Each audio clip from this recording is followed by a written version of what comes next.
Terrific semifinal. Earlier today, Mike Harris of Toronto facing this man, Paul Flemming of Nova Scotia, and what a final shot in the ninth inning. Flemming going into 9. He's one up with the hammer. Looks like Harris might even steal as many as 3 here, but he gets them all, and even that little mouse peeping out the side of the house 4 there for Flemming. He moves on to win that 10-5 against Mike Harris. Flemming moves into the final tonight. So it will be Nova Scotia against Manitoba for the championship. Paul Flemming against Vic Peters. And as we take a look at this, we've got Vic Peters, a lot of experience against one of the young up-and-coming teams in Paul Flemming. Flemming from Nova Scotia, he was in the Brier last year, and he won the Canadian Mixed last year as well. Has Mark Dacey, Saskatchewan transplanted 3rd. Awfully tough team, and I think a team of the future in Canadian curling. And cruised through pretty much here in London, Ontario. As you take a look at his road to the championship, he came through the A side. Yeah, no defeat so far, and he's been very tough. Tough game with Stoughton, beat McMullen, Moffat, and then Mike Harris in the semifinal there. So really showed that he can play with any of these top players, and he proved that at the Brier last year as well. And against a wily old veteran, I don't know if he'll like the old, but a veteran in Vic Peters of Manitoba. Vic Peters is one of my favorite players over the years. Such a great guy, wonderful team, and he isn't afraid to play any of the shots. I love his strategy. He's very aggressive, likes to always go after the other guy, so we always see a good game out of Vic Peters. And that was a good game in the semifinal earlier today as he curled almost 90%. His road to the championship here at Highland, well, he also came through the A side, and a quick little bump in the B before moving into the quarters in the semifinals. Yeah, and he's sort of been on fire here. He's been laying a clinic on all these guys, just playing at the very top of his game. And we saw that in '97 when he was in the Calgary Brier, although he lost the final to Kevin Martin. He is very tough under pressure. This guy's a great tour player. And what do you expect in this one? Is this going to be a lot of rocks in play, or is it really going to be dictated by the way what the ice gives them? Well, I know Peters would like to be really the aggressive player in this game, going in behind first, trying to get buried in behind cover. And I think from Flemming, you're going to see those run backs that they played so well in the semifinals. So, you know, it's going to be counter-puncher trying to beat the aggressive player. All right, should be fun. Paul Flemming of Nova Scotia against Vic Peters of Manitoba. It's all coming up next from the Highland Country Club in London, the GMC World Curling Tour on Sportsnet.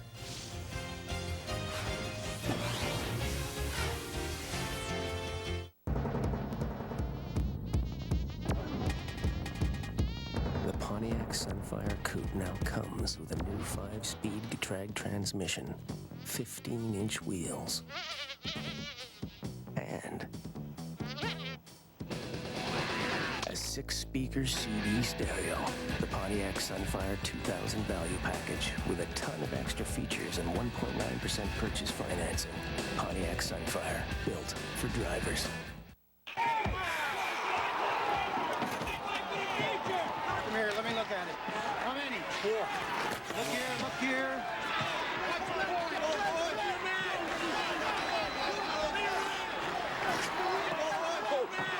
Go, you go, you go. All right, do it, go, go. Where's the goal?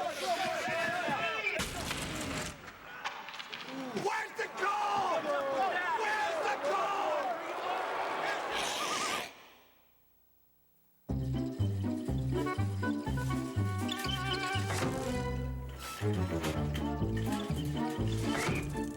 Dinner shouldn't take longer to buy than it does to prepare. Everything it takes to make a meal like this, you can get in minutes. Small, fast, friendly, and helpful. M&M Meat Shops. Hundreds of quality meal ideas. One aisle.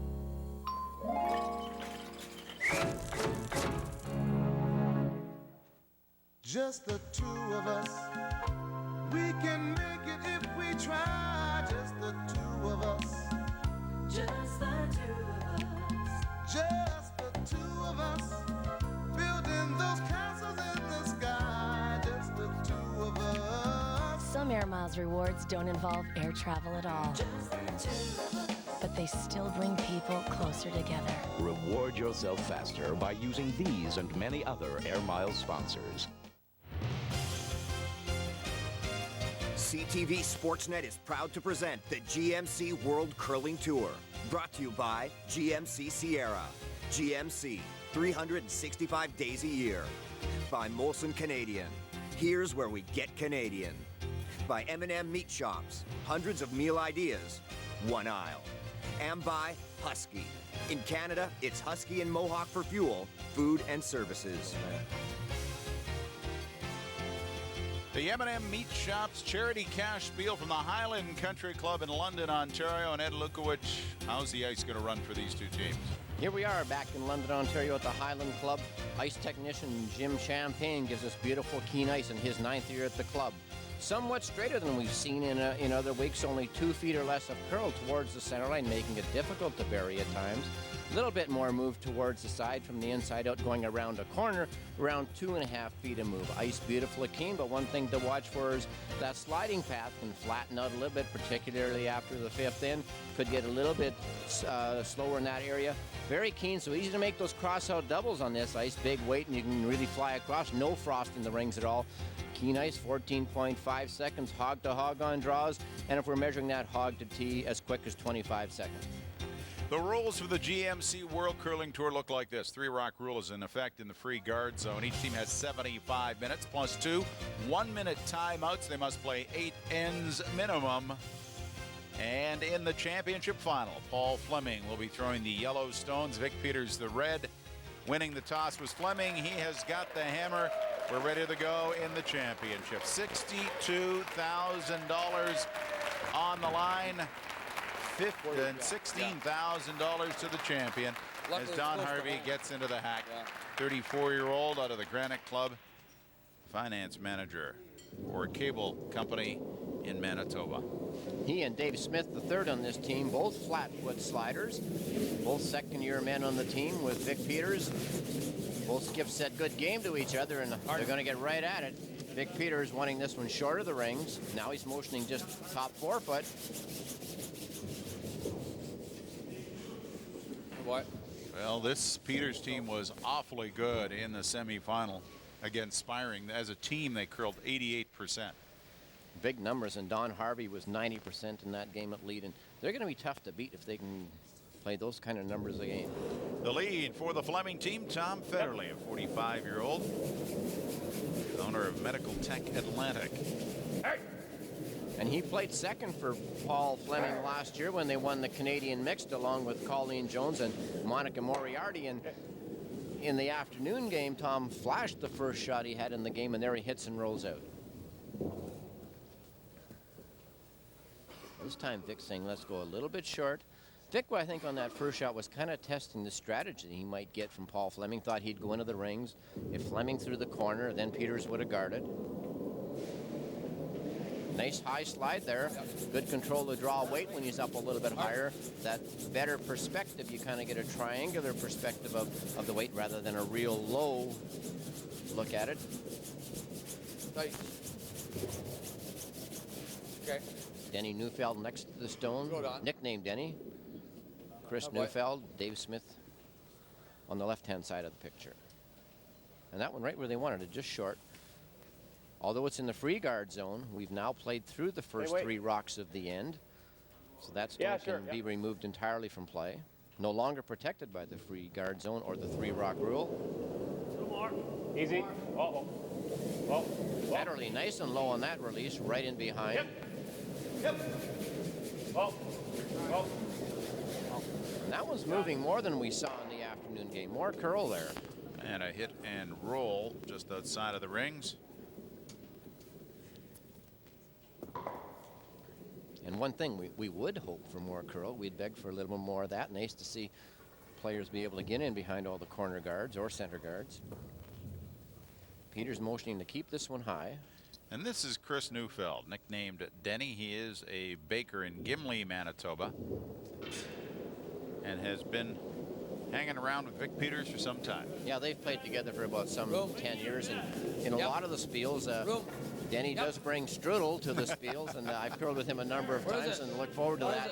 But by the time I got here this week, it was all gone. Somebody got it too. We have to get here earlier. Good line, lots of weight though. This tuck in, it's got to go deep to get behind cover, and leaves it plenty of opportunity for Flemming.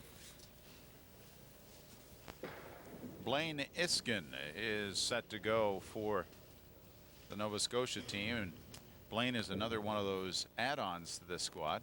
Vlad Iscu, and he wanted us to say hello to all his family and friends in Edmonton. So he has moved east. He's a student at Dalhousie, taking kinesiology. Line's good. Line's good.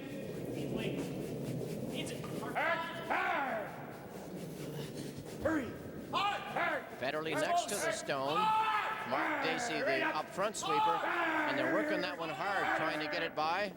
Just rubs. And in the afternoon, we saw everything ride into the open, stay in the open. That one is kind of neat to see a rub as something that actually curled more than the players thought. $16,000 is mentioned out of the $62,000 purse. Runner-up takes home $10,000. Semi-finalists picked up $8,000 and a check for $5,000 to those making it into the quarterfinals. And coming with a little speed is Neufeld. Not much choice. That one is yellowing. Peters doesn't want to hit and stay here and create a pocket. Hit and roll out. He knows Flemming wants to draw back to those. So Denny doing a wise thing or hit and roll out. Quick, eh? Interesting mix of ages and years experience on the Flemming team. Paul, the skip, is only 31. Curling for 17 years. Blaine is 22. Yep, line. 11 years experience. 45-year-old Tom Federley, and Mark Dacey's 33. And Blaine actually played third on this team last year when they were in that Briar in Edmonton. This year he's second as they add Mark Dacey. Nice weight as he sits about a foot in front of that red rock in the 12-foot circle. Draw. Bump a little. Dave Smith joined this team last season. 23 years experience. He works for the city of Winnipeg. And he's a tremendous shooter. Skipped a number of years and was actually skipping in the Olympic trials in 97. Terrific shooter, adds a whole new dimension to this team. Can throw the big weight as well as the soft weight. Oh, just kisses off the guard in the open. Good weight. Once again, more movement than we saw earlier in the day. This could be a surprise to these curlers who have seen things change. As Vic said, it ran pretty straight in the morning semifinal. Yeah, It makes it a little bit tough for the skip on the tee line to call the sweep. He doesn't expect to see the break as much curl as that. So he's yelling, whoa, whoa, and all of a sudden it breaks and rubs the guard. Sweeping comes in too late.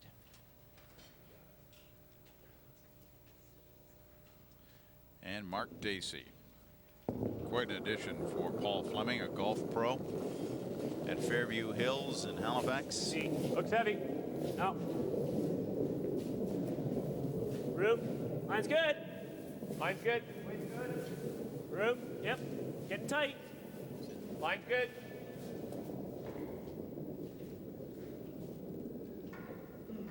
And this slides by. Wanted to keep that in front of the tee line so Peters couldn't draw right down to it.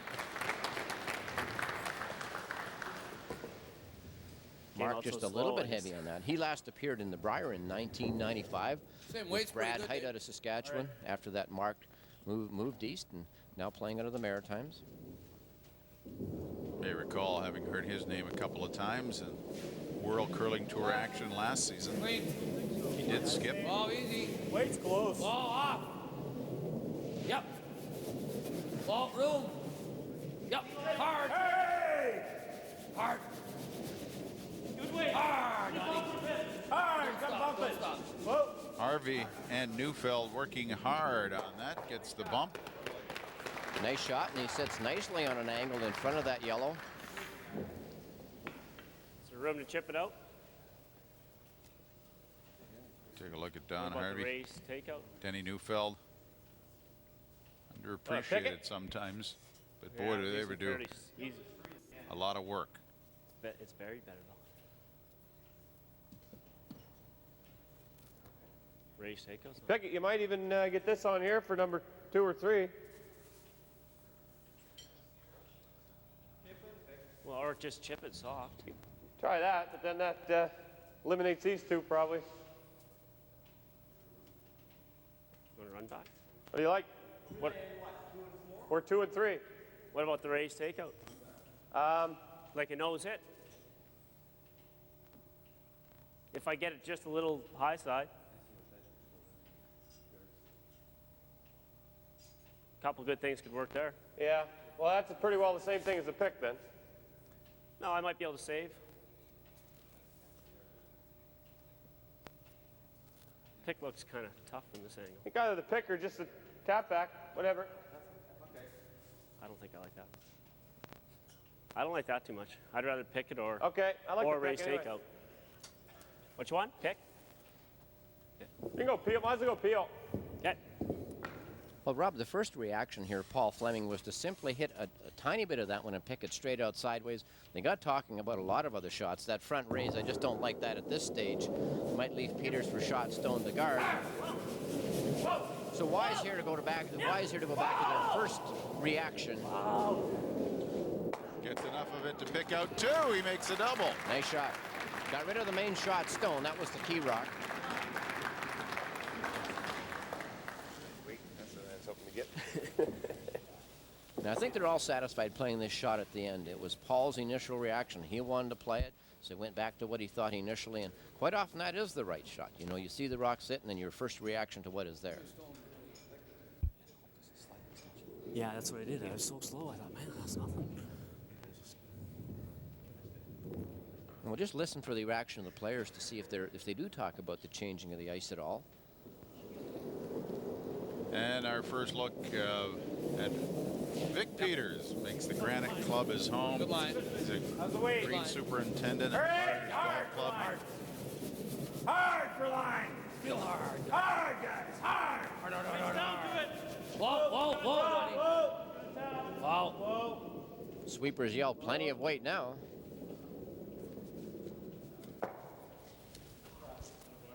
And that's pretty good. He's sitting in front of those two yellows.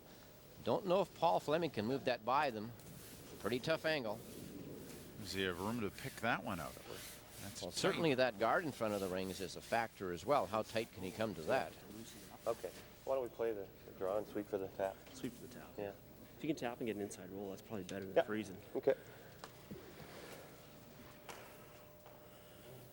Nice steady curl there, eh? Yeah, And there's it some might curl. straighten out a bit around here. Yeah.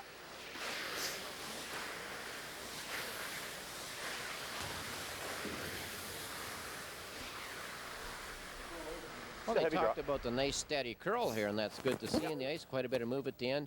Wants to get to that one and just move it back. Come in a little straighter than that line, of course, and just roll over here a little bit to his left.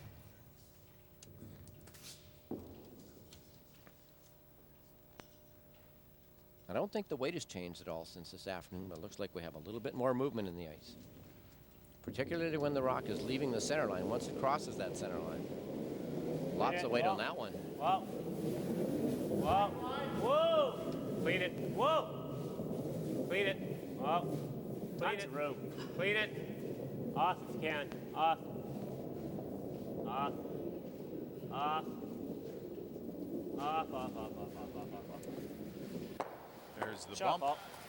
And he has shot rock. Paul Flemming at 31 years of age is starting to make quite a name for himself. Dacey, Iskew, and Federley, the team. 99 Brier, they were 7-4, losing a tiebreaker to Russ Howard. Won the 95 MT&T and $10,000, part of the World Curling Tour.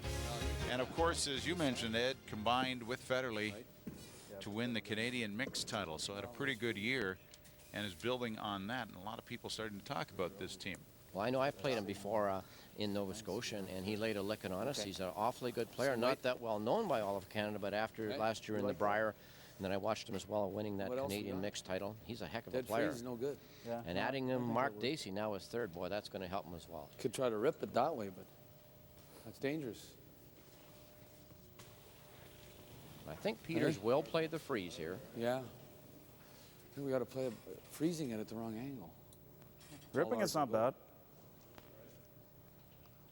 As long as you hit less than half.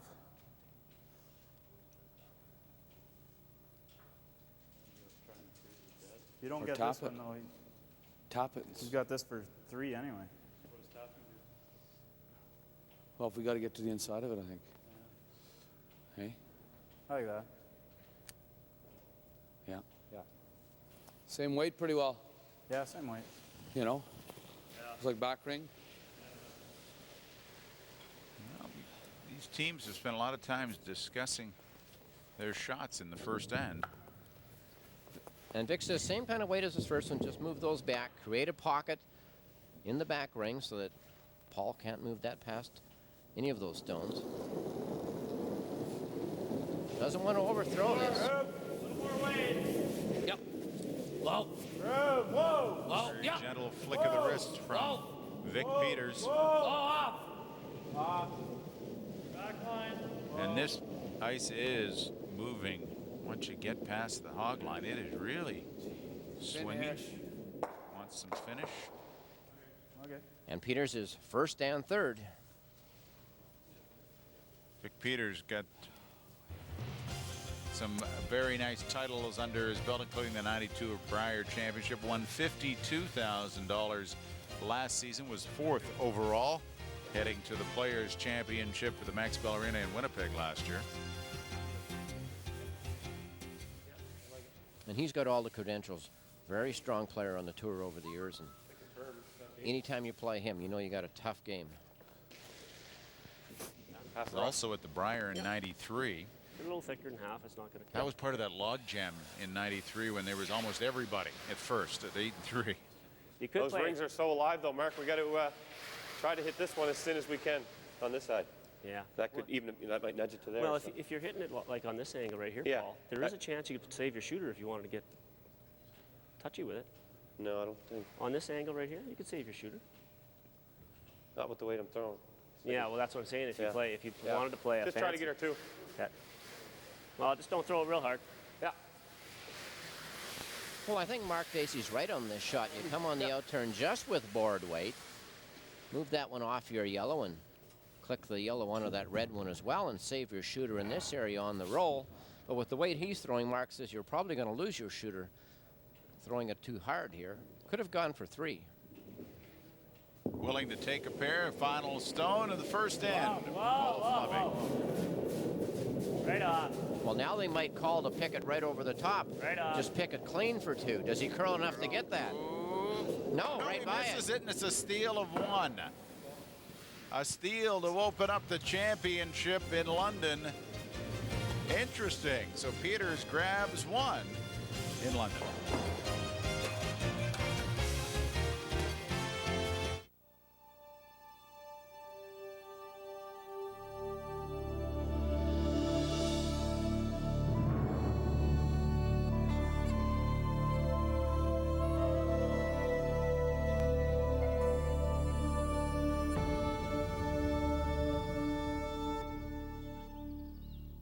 You're gonna make me move that window, aren't you? We got to get it right. Sierra from GMC. 365 days a year. I am the Rocky Mountains. I have seen the passion the river feels for the distant sea. When it comes to matters of the heart, I have learned much. Help a lady cross the street. Better than saying it with flowers, say it with a rock. Whisper in one another's ears. Get to know your neighbors. Share your toys. If you find a good thing, never let it go. Especially if it comes in a nice cold can. Canadian amateur sports is growing, and Husky Oil and Mohawk dealers are proud of their community involvement in university athletics, volleyball, hockey, basketball and football, women's Super League curling, AAA baseball, alpine skiing, and Western junior hockey. At Husky Oil and Mohawk, we're proud to support our Canadian teams. Husky and Mohawk, leaders for fuel, food, and service. Husky, here in Canada, it's Husky.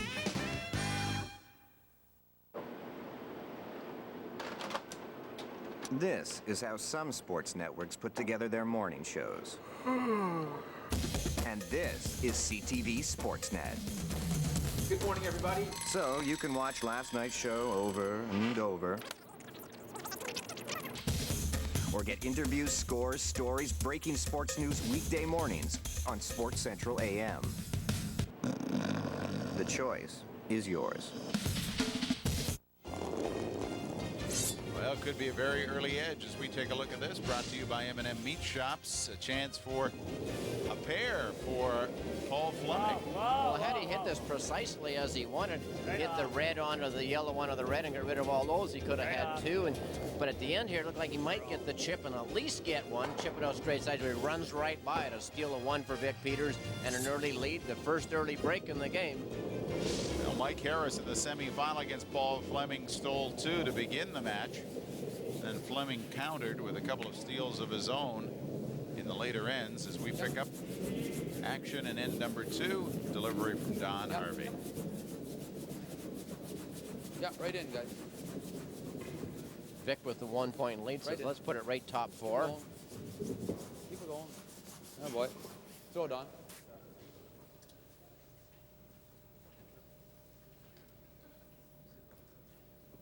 Sport. That one in the rings, not out in the free guard zone. Paul Flemming asking Tom Federley to make a play on it. Yep. Okay. Good. Drives it back as Vic Peters very quickly on that stone. Vic has been to the World Curling Tour Players Championship, got to the final in '98, losing to Kevin Martin. Yep. Hard. And no Manitoba team has ever won the World Curling Tour Championship. That's so strange with the quality of curling that comes out of Manitoba. They've won 25 Briars, but never a tour championship, and Peters has come the closest. And we mentioned the Tour champions, Kevin Martin winning in '98, Wayne Middaugh just last year for his second title, going with his '96. Martin in '98, '94, Russ Howard in '97 and '93, and Murray McEachern of Saskatchewan with the victory in 1995. And to let you know how important it is for these teams to be there, they've already got a figure in mind on exactly what it takes to get there. Earlier today, we spoke to Gerald Shimko of Saskatchewan, who was at the World Curling Tour Players Championship. Normal. Yep. And he estimated something in the range of like 22 or 25,000 to get into the top 20 on the money list.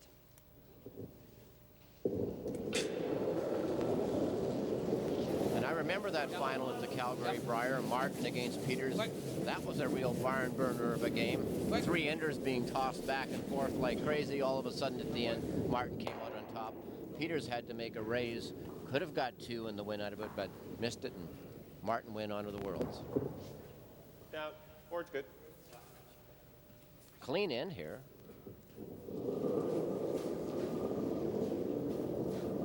Easy. Whoa.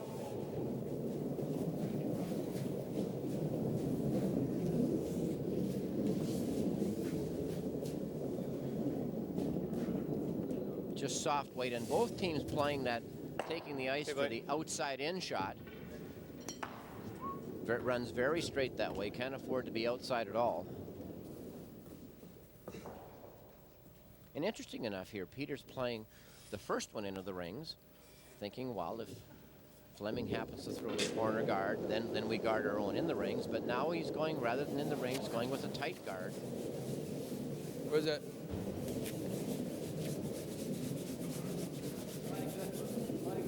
Way out here.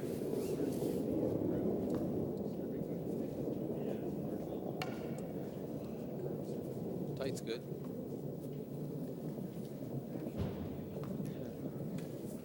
And that will just bite the top of the 12-foot. This is not the only event in the GMC World Curling Tour this weekend. Another busy weekend, the Bund Renault Trophy in Bern, Switzerland. Kevin Martin is playing over there this weekend. Brandon, Manitoba has the Guild Insurance Brokers, the Hat Super 8 Motel Charity Classic at Medicine Hat, and Kamloops hosting the Crown of Curling event. We will fill you in on all the action coming up at the 5th end break. See how Kevin did overseas.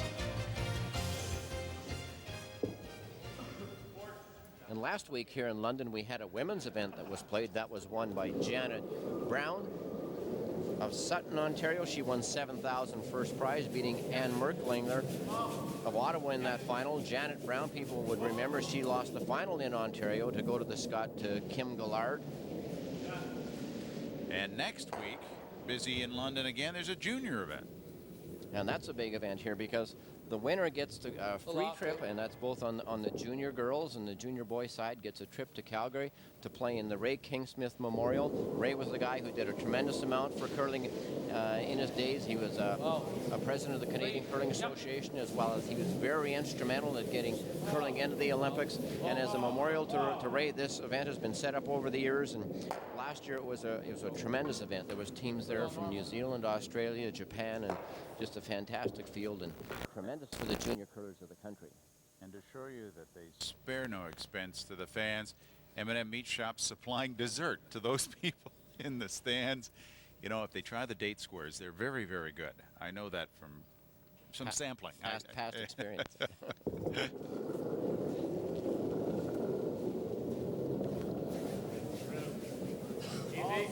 Easy. All sorts of room. All sorts of room still. Well, Vic Peters could have Room, chosen just to play Room, this in off. totally clean. But he went and put that tight guard up there, and now all of a sudden we do have some action. Yeah, okay. After a couple noses, that one's just off the center line by about a foot and a half, and Okay, good throw. Flemming trying to come around it, but no dice, won't curl in behind. A little quieter, eh? A little less than my last one, Vic? Yeah, that was normal.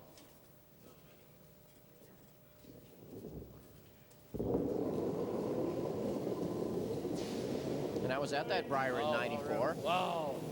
Lost a round robin game to Dave Smith. He curled tremendous in that Briar, finally losing to Howard. I love listening to you talk. You keep just referring to everybody who's beaten you. Well, there's millions. And that was my last Briar in '94. Two Canadian titles sitting next to me, a world championship, and he keeps talking about, oh yeah, he's beat me. Oh yeah, he whooped me. Well, all curlers are like regular? that. They always wanted more. Yeah. Control, maybe. Okay. And I think that's it in all sports, you know. No matter how many titles, you're always looking for the one more.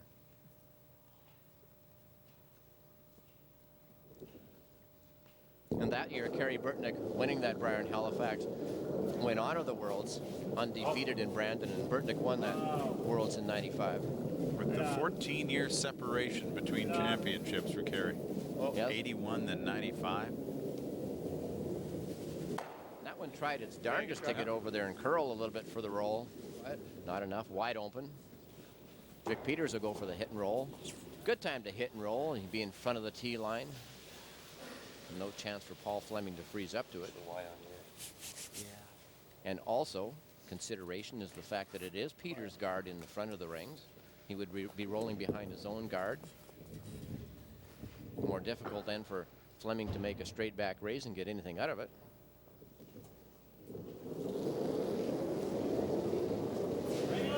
And I spoke with Vic before the game about that game he had with Howard in '92 in the quarterfinal. Well, this one's really taking off on him. Try to hold it on the line. They do that. Do they get enough of an inside roll? Well, a little too much, and it will go out of play. And that's easy to do. The whole week here, they've always tried to be inside the broom because the ice is very straight. Got that one curling, though. Did you? Well, here's where Vic Peters was talking to us about exactly what it takes. A couple of good wins along the way to earn a ticket to the Players' Championship. We come to these events to try to play well enough so that we can earn enough money to make the Tour Championship. And you know, it's a tough thing to accomplish because you need to make about $25,000. Last year you needed that amount, so that's kind of our goal before Christmas. And then obviously after Christmas we'll try to work our way through our province, which is also another feat. It's another topic. But you know, right now we're trying to play well enough, qualify enough times to get in that top money list so that we can make the Tour Championship. Paul Flemming delivering his first stone of this end. And this in turn appeared to really move quickly out of his hands. I don't know if he turned it in a little bit to try and make it curl, or Look if at it this one picked. come. This may have picked it. But it looks like it could be favor time here. If he has enough weight, he'll raise that Peter stone into the rings. And this is the second time for him today. In the first end of the game this afternoon against Mike Harris, his stone picked, and he raised Harris in for a deuce, right? Deuce's steal of 2 right in the first end. My release and yours, eh? They weren't that far off as far as the starting path. But And they're talking that it was a release, not a pick. Ice is so straight here. He tried to get it going a little bit, started it inside, and it went all the way. Yeah. Well, it might. Marks didn't. Okay. Just 4 here? Dick Peters talking about the timing on this, Don. When he says 4, he means is it 24 seconds from first hog to tee line on this draw. Off. Tons of room. Looks like plenty of weight. Off. Whoa. Where is it? And he's got a real smoker going here so far. Oh, this is a little heavy. And there he's right to the tee line with 20 seconds rather than 24. Mark Dacey, a little urging there to help it out of the house. And that's a bad miss because even if he hadn't stole any points here, he at least could have forced a count from Paul Flemming. Yeah, still like the out though. Yeah. Like that? Yeah, not much ice. Yeah, that's not taking off. Yep, good. Really no chance. That rock is a little bit too far out for Paul Flemming to raise it onto the red and get 2 yellows into the rings. And he wouldn't really be able to roll it off that red either unless he hits it dead on. So he just wants to curl over top of the face here, over curl the stone, hit about half of it and drive it onto that red, blank the end. Well, he's got a little more stone to try to hit than he did in the first end. Yep. Yep. Hard. He does just that. He gets Drives the him out, blank. and he gets the blank that he was looking for. He will hold on to the hammer for N3. Peters leading 1-0.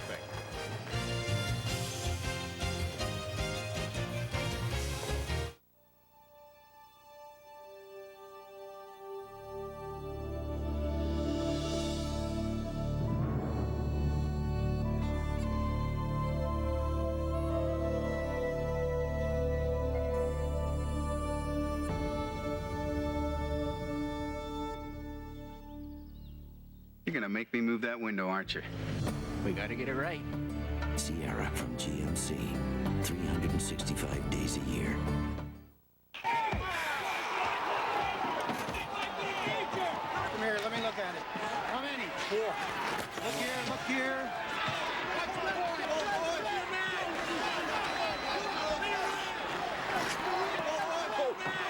Go, go, go. All right, do it. Go, go.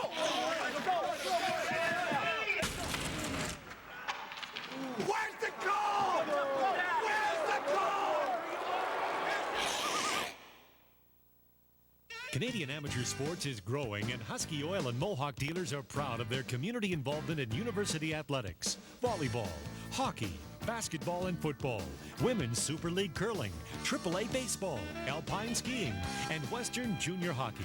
At Husky Oil and Mohawk, we're proud to support our Canadian teams. Husky and Mohawk, leaders for fuel, food, and service. Husky, here in Canada, it's Husky.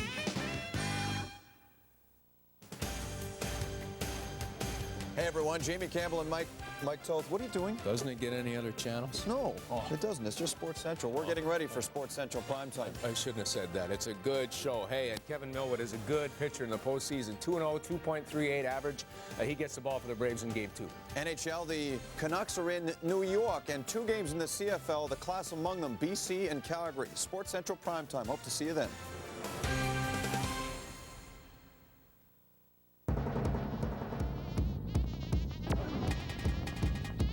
The Pontiac Sunfire Coupe now comes with a new 5-speed Getrag transmission, 15-inch wheels, and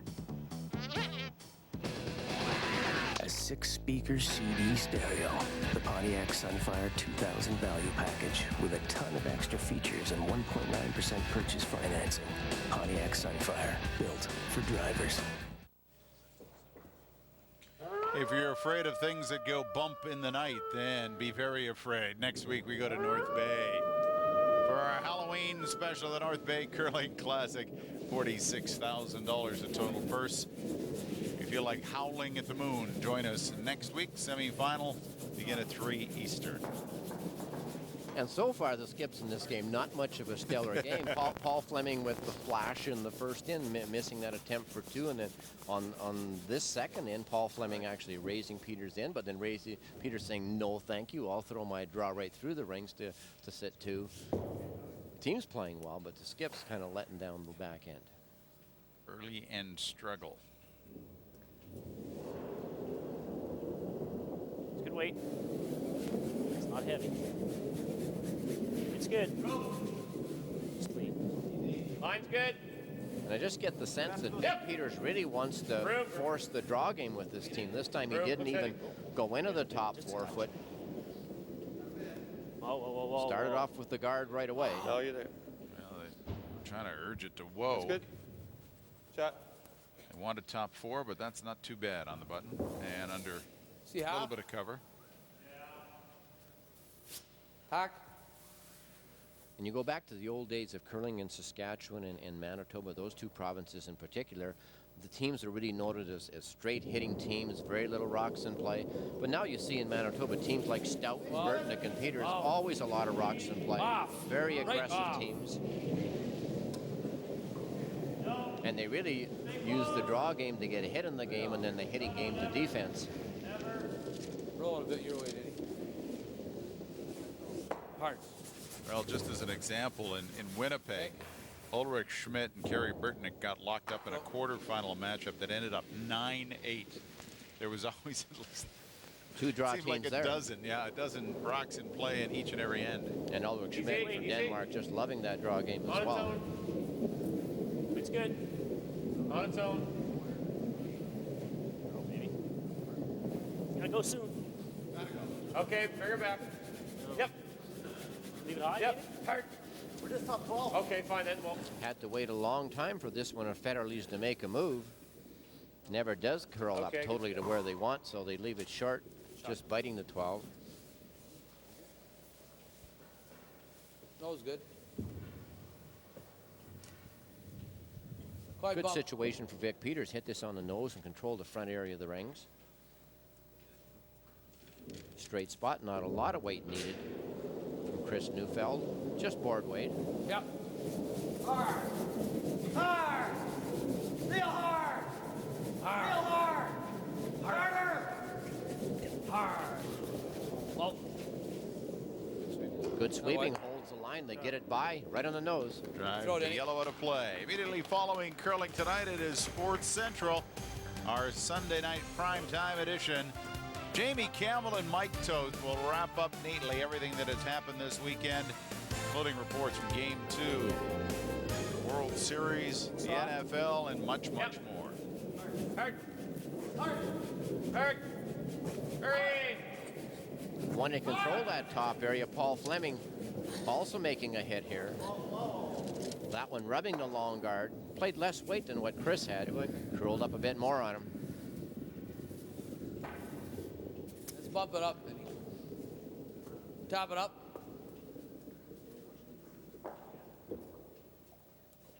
Straight back tap up, and these are always tough to make because just not weight concerned here. Also, the line is extremely important. It might be a little quiet.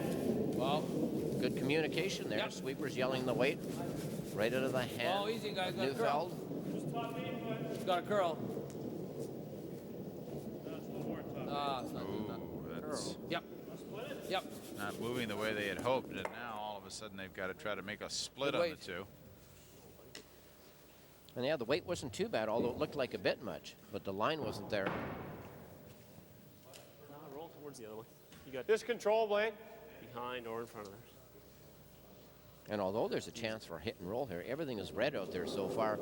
And even a roll in behind a red one leaves a straight back red raise. Normal. For Vic Peters. Throw spin here. More weight this time. Oh.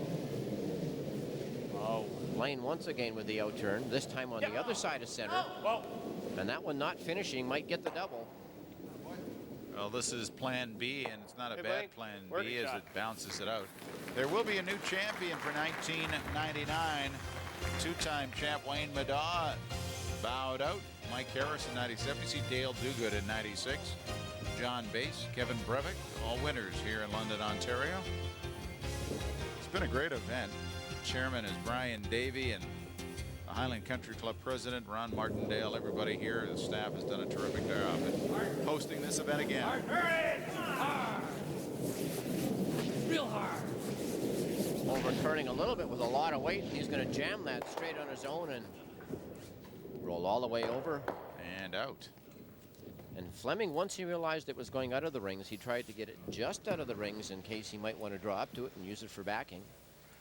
And we talk about Madaw. Last year, Madaw, after winning this event, 8-2 in the final over Burtnick, was 25-1 to start the year. But this year he went to Regina. Madaw did, won his first 3, but then lost 3 in a row. Came here, went 5-3, and as Madaw said, "Gee, you go 5-3, that's 8 games, and you don't even qualify a lot of games." But not quite off to the fantastic start which Madaw had last year. Room. Both can. Off. Lots of room. Off. Room. But it is a long season. It's a long road to hoe yet. Room. A lot of big All spiels sorts between of now room. and Lots of Christmas. room. Behind the tee, though. Behind the tee. You're there. Eric. Not getting a good bury here, so they want to go as deep as possible to try and make it a flat angle for the double all the way across the rings. Right at the tee line in behind the guard. But Vic Peters, in the clip that you heard from him, mentioned about $25,000 needed to get to the Tour Championship. So a victory here with $16,000 would certainly help him on his way. Just bumper.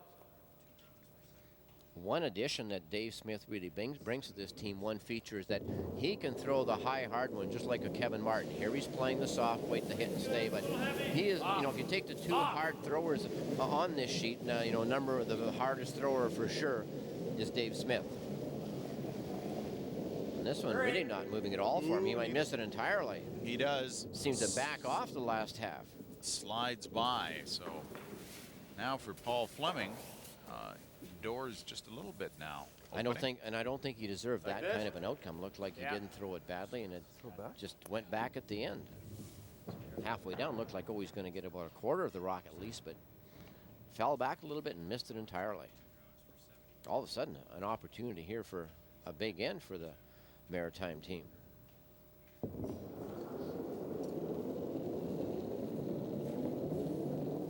Daisy would like to get this one a little bit more buried than the first one. Make it kind of what we call a half and half. Let it move. Half buried and half guarding the yellow. So he'd like to get into the rings, but over curl that a little bit. Doesn't look like it's finishing up either. Yep.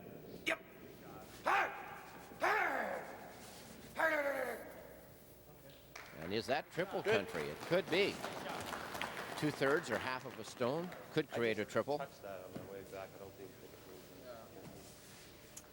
And beautiful weight there by Mark Dacey. If he curls another 3/4 of a rock, gets partially buried and still sticks a nose out to partially guard his own. Just stops too cute. I think it'll just run. Okay.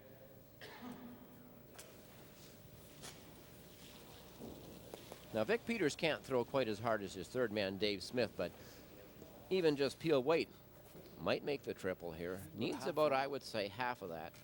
Bounce it off the top of that one, and with his shooter, roll all the way across to get that one as well. Dave didn't do nothing. And he may certainly have learned something from that shot thrown by Dave Smith. Big backswing, so he's coming with some steam.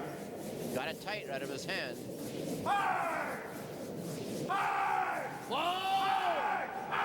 Moved by the guard, 1-2.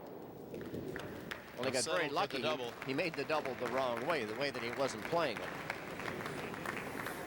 And you can see that Vic isn't the kind of guy that throws that big weight all the time. When he came out of the hack here, didn't come out quite the way he wanted, and he's just fortunate to get by that guard at all. He wasn't playing that tight. He was trying to hit it on the other side. And if you're Paul Flemming, you go, wow, you know, Vic, you got away with one there.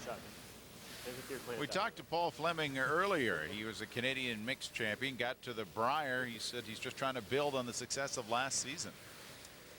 Yeah, well, it started out in the mixed. Tom and I got together with Colleen Jones and her sister Monica, and had a really good run in the mixed, and then it's just kind of carried over into our provincial playdowns, and next thing you know, we were at the Brier again, and it's just everything was flowing, and it's hard to explain, but just a really good year, and just put it all in perspective. I don't know, maybe it's just flowing into this year for now. We're not thinking about too much. It's our first deal as a team, and we're just not overthinking anything and just trying to get the job done. Well, trying to build on a good year, and his stone.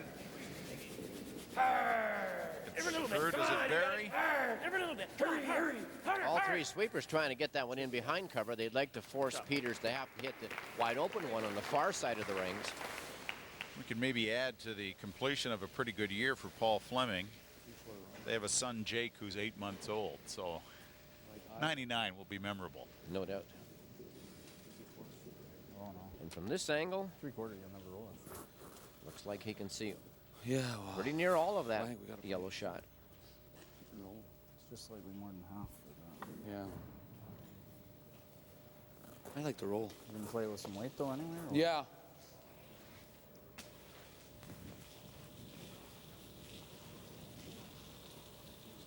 Vic Peters could go for that double all the way across the rings. And we mentioned in the opening how these rings are very lively. The rocks roll a lot. Try to roll behind Looks that like he's other just making a play there to roll over. See if he can bury in behind his own red. Escape from giving away a deuce on this end.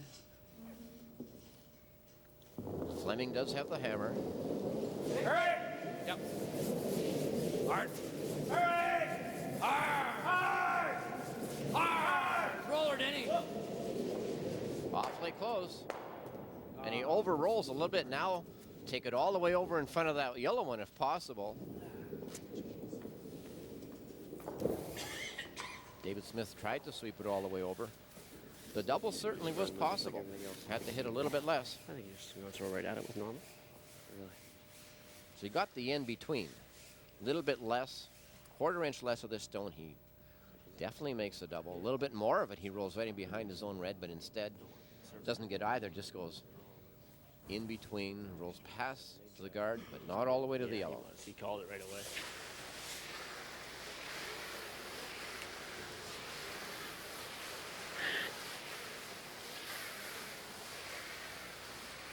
So for Paul Flemming, just eliminate the red stone. I would think, yeah, just like everything else.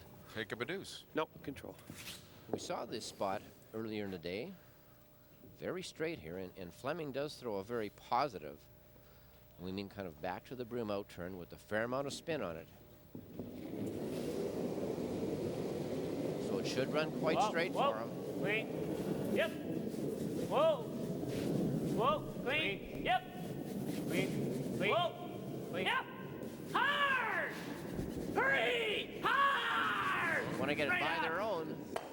They do. It just squeaks by and a count of 2 for Paul Flemming, who will be howling at the moon in London. Right now it's 2-1 for Vic Peters after 3.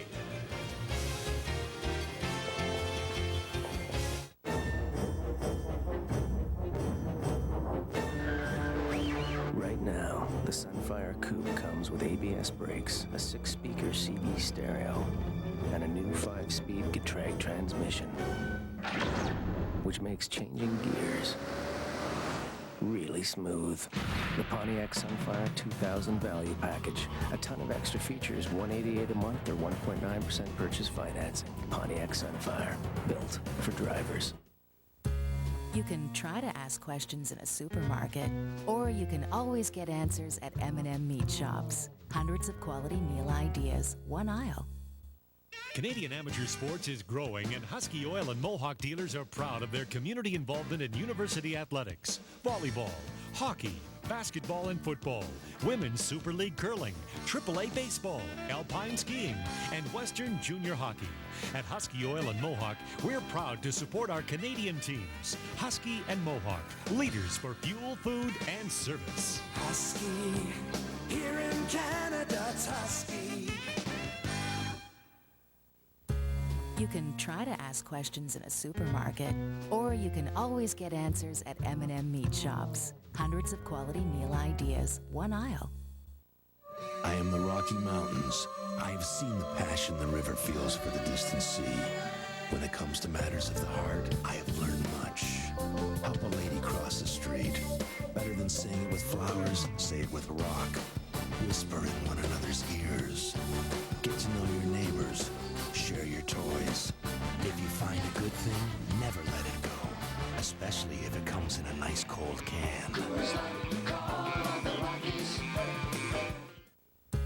You can try to ask questions in a supermarket, or you can always get answers at M&M Meat Shops. Hundreds of quality meal ideas, one aisle.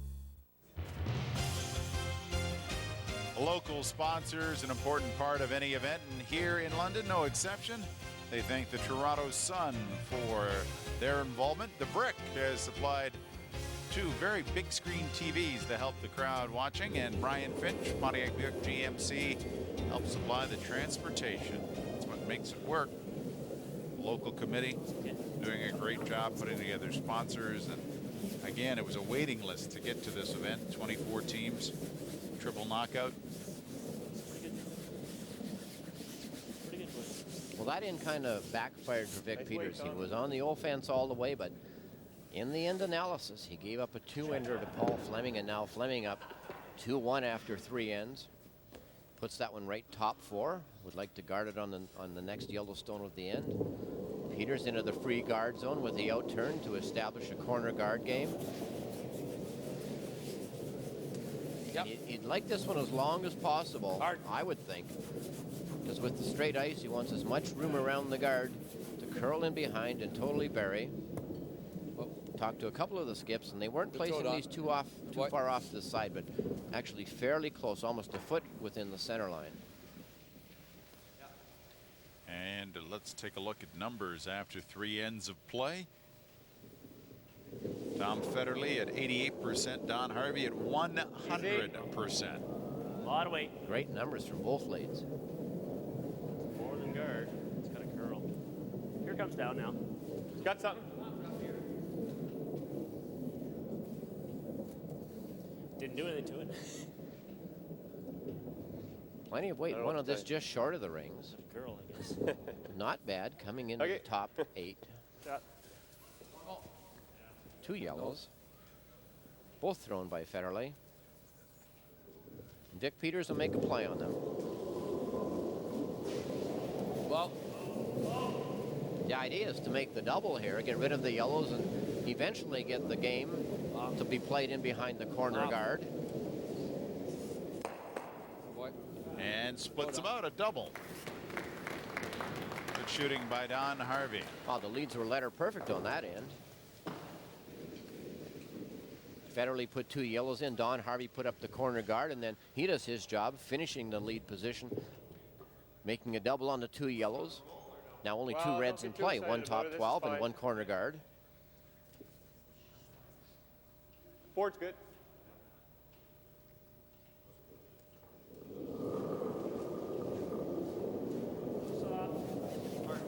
Beautiful shot of the flat foot slide there. Blaine Iskew right in behind the stone. And he played for Ryan Kane of Edmonton in 1997 when they won the Canadian Juniors out of Alberta. Hits and stays right there. Nice soft weight.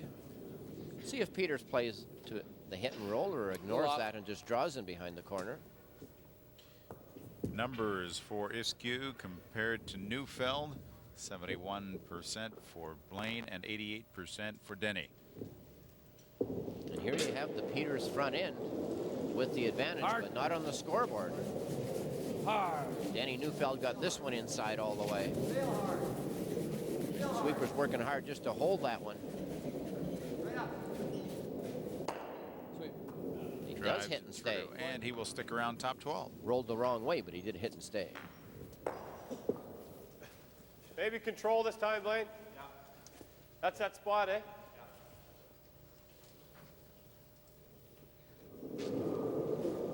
He gets that foot nicely turned on an angle. Knee turned out as well. Beautiful toe slide. Pardon me, flat foot slide there. He's talking about his toe and got a little confused, going for the roll all the way to the middle. Nice shot. Shot, Blaine. Perfect end so far. Everybody making their shots, but if Peters can get a roll in behind the corner, can manufacture a deuce through strategy.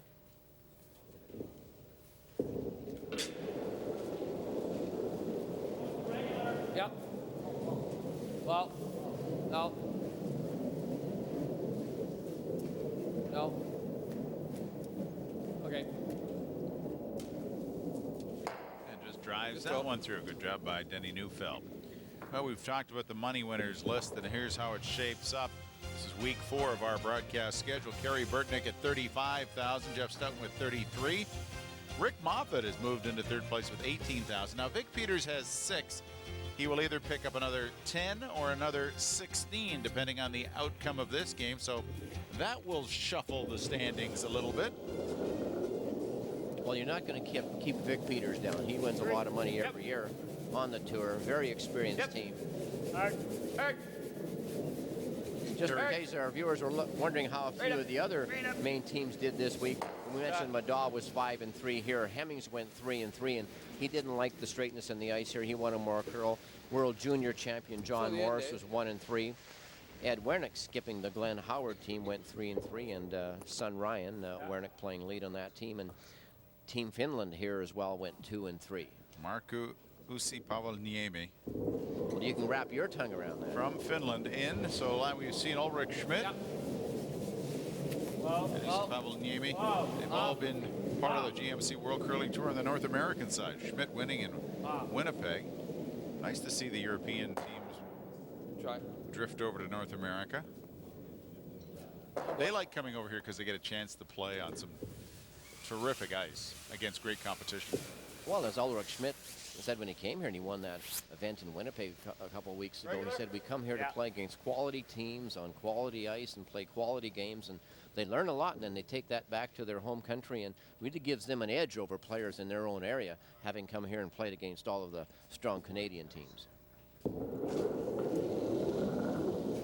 Well, coming to this part of the ice, they don't see much of this part of the ice, but Paul Flemming's decided he doesn't like that red stone. One sweeper staying with the stone. Instant stays. Gets a little bit of a roll into the 12. And for the thirds, the numbers shape up this way.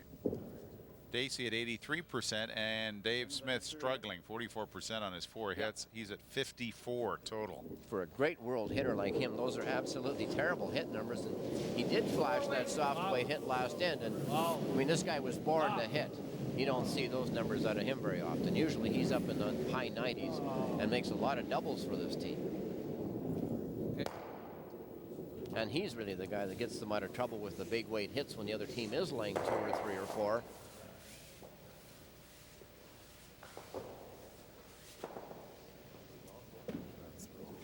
I was T-line last in there, wasn't it? We mentioned in our opening that these two teams, Flemming came through the A, Peters through the B. And this was a little bit different type of event. It wasn't your normal 32 teams where you qualify 2 at A, 2 at a B, 4 at a C. In this particular one, it was, because it was 24 teams, it was 3 out of A, 3 out of B, and 2 out of C to give you those 8 teams into the quarterfinals.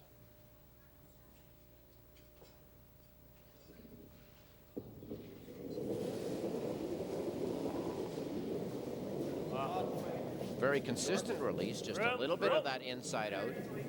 Yep. Should run pretty straight for him. Once he gets over the line, we start to see some move. Heavy. Federally says heavy all the way. They're not touching it. No. Okay, Paul. And for sure, he wanted that one in front of the tee line. Remember, Peters has last stone, and now he's left the door open for Peters just to freeze right in. And in our skip comparison after 3 ends, yikes, 67 for both of them, as they've had their difficulty trying to figure out the weight. Yeah, it's pretty hard to Well, they both had their troubles. Flemming making that flash in the first end where he missed a hit. Then he raised Peters in the second end. Peters throwing one draw right through the rings, just a free draw. You just don't expect these caliber of players to miss a shot like that on nice, quick, straight ice like this. Whoa, he's got a hook. Whoa, Danny, he got a hook. Off. There by itself. No line. Could even be more weight. This has got more weight in the draw that shot through. Well, maybe because they laid off, they'll get lucky. You know what? Kisses off the back yellow. And he doesn't even stay for shot stone. Just too much weight there from Vic Peters. And Paul Flemming now maybe doesn't even have to be concerned with that one that just stayed in the back ring. Make that the second option if the line's good. You don't think you play that for 2 if it's wide open? Oh, I don't think so. That's pretty risky. He's drawn for one. Yeah. But if you think guard and then the line's good to sweep it in, it's better than. Well, do you think if we're like a quarter buried that he's going to even try the double for 2 instead of taking the one? So why don't we just go right in? I'll just take some weight off. Well, yeah, but the problem is if you're thinking in the rings and you throw it here, then you're. No, I won't do that. I won't do Okay, that. well, that's why I just want to think, Okay. think guard. Yeah. Think guard, and then if the line. Same ice? Yeah. I love that conversation going on. The line was good, eh? Just throw the guard, and then if the line's good, we'll sweep it in. Take some off here. If the line's good, we'll bring her in full 8. I'm just going to try to give you 12 weight. Line's good, take it. Think guard is the way Mark Dacey phrased it. Well, anything short here totally guards up their rock. Vic Peters would be forced to draw for one. But like they said, if the line is really good, we can bring it in for second shot. Room. Ball room. Ball clean. Room. Copy. Room. Whoa. Sounds like he's going to be right in the rings. Right off. Got a curl. Well, they need some finish here. Ready. Oh. Finish it. Yep. Spot. Well, it is second shot. Flemming has shot rock and second shot. Turn the nose, eh? Yeah, if you want to play it. Jam it on here is no good. If it over curls. You can play it this way, eh? Yeah. You can make it, like, without... Maybe that's the way. If you want to play it. Like, I don't mind it. Okay. You gonna curl?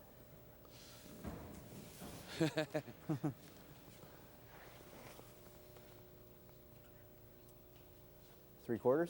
Yeah, I think it's got to move a little bit. Hey? It's got to move a little bit. Vic Peters looking for this double, and they talked about how should we play it. Want to go this way or this way? Well, the one that's thing it, they Dave. don't want to do is over curl and drive it on here, roll their shooter out, and give up 2. Normal hit. I thought Vic Peters think would just that's draw here, but he's going for it. Could make the double for a deuce. Final stone, fourth end. Hurry! Hard. Hurry! They're working hard on this. Harvey and Neufeld. Whoa! They drive. Great shot. The one Oh. yellow out. Will it roll? Beauty. It does. They get 2. Nice play by Vic Peters. They get 2 to take a 3-2 lead after 4. Good battle going on.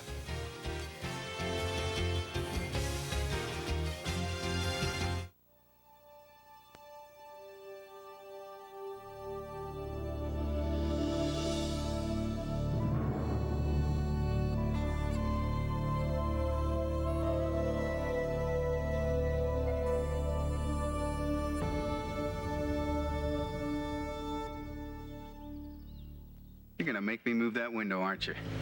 We got to get it right. Sierra from GMC. 365 days a year. Canadian amateur sports is growing, and Husky Oil and Mohawk dealers are proud of their community involvement in university athletics, volleyball, hockey, basketball and football, women's Super League curling, AAA baseball, alpine skiing, and Western junior hockey. At Husky Oil and Mohawk, we're proud to support our Canadian teams. Husky and Mohawk, leaders for fuel, food, and service. Husky, here in Canada, it's Husky. Waiting for mom or dad to get home from work is a daily ritual. But what if they don't come home from work? What if they don't come home at all? You see, Ontario is one of the safest places in the world to work, but more than one person a week still doesn't come home. A safer workplace is everyone's responsibility. The Workplace Safety and Insurance Board can help. Doing your job well is one thing. Doing it safely is everything. Hey everyone, Jamie Campbell and Mike Mike Toth, what are you doing? Doesn't it get any other channels? No, it doesn't. It's just Sports Central. We're getting ready for Sports Central primetime. I shouldn't have said that. It's a good show. Hey, and Kevin Millwood is a good pitcher in the postseason. 2-0, 2.38 average. He gets the ball for the Braves in Game 2. NHL, the Canucks are in New York, and 2 games in the CFL, the class among them, BC and Calgary. Sports Central primetime. Hope to see you then.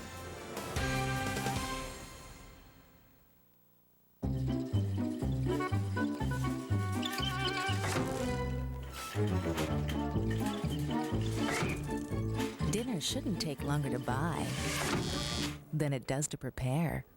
Everything it takes to make a meal like this, you can get in minutes. Small, fast, friendly, and helpful. M&M Meat Shops. Hundreds of quality meal ideas. One aisle.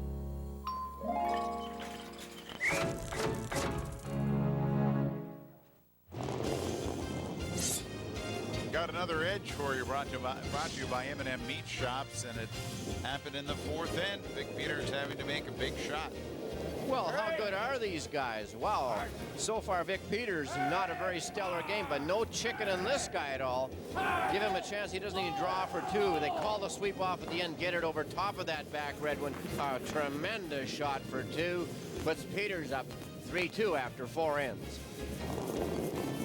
He knew that one. That's a good look at the edge here after 4 ends as we go into end number 5. First stone delivered. Guard on the center line. Oh, will it get in? It does. Into the rings. All right. Alongside Ed Lukowich, I'm Rob Foltz. GMC World Curling Tour on CTV Sportsnet.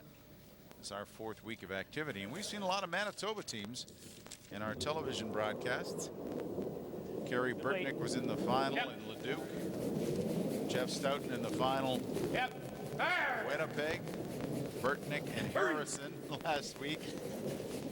And this rock, although it's biting the rings, a straight-on hit would have put it into the free guard zone, would have left that shoot in the free guard zone. Instead, it rolls right out. And there is an event in Manitoba, in Brandon. We'll be updating all the out-of-town events coming up in the 5th end break. Vic Peters, I like this style here. He's just staying right after Paul Flemming, continuing to play those short.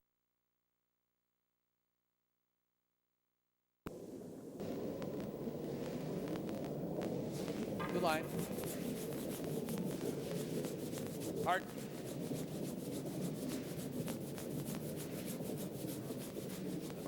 Denny Neufeld next to the stone. Dave Smith, the outside sweeper. Good. What? Peters getting that one exactly where he wanted, tight to the rings.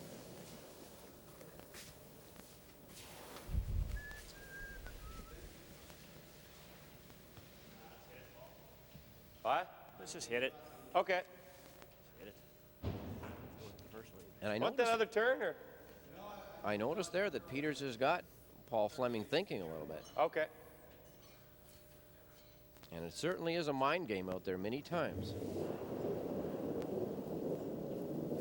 And Peters is testing Flemming here just to see what he's going to do with these tight guards.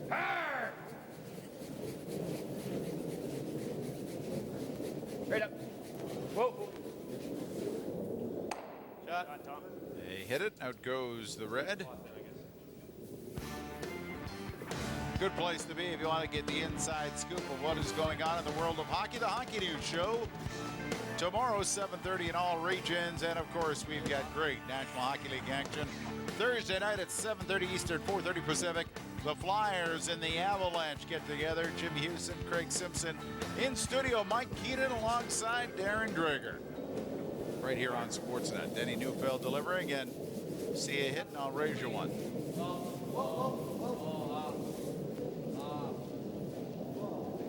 Waiting for it to curl. They wanted to roll towards the center line, but they rolled the opposite way. What?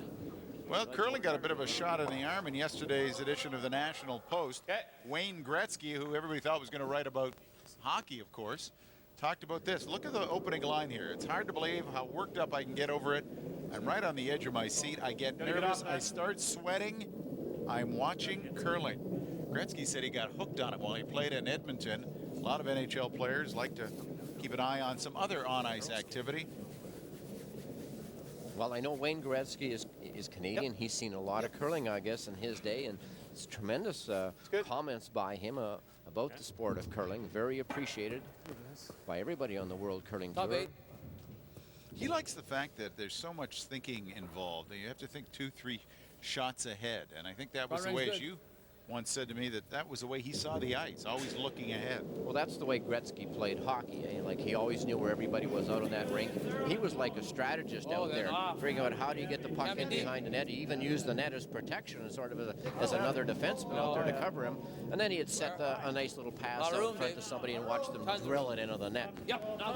Did that many a time.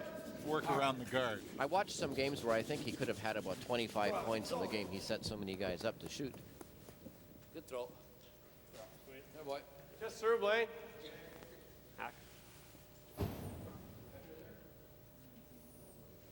Vic Peters went around that guard from the outside in, didn't want to go inside and set up a hit and roll behind the far corner. A little soft. Whoa, if you can. Just back line. No. Go back. No. Not a lot of movement there, even with just back ring weight. Okay, that's fine. Sorry. Dacey tried to sweep that one out, but it wouldn't go. Red has shot Stone. Vic asking for the hit and roll behind cover. Little off. Well, if Peters had the hammer, he would definitely go in behind. But he doesn't, so he's going to play the hit.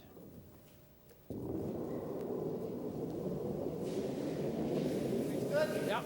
Lots of weight. Well, off. Yep. Whoa. Whoa. Whoa. Whoa. Whoa. Whoa. Whoa. Off. Whoa.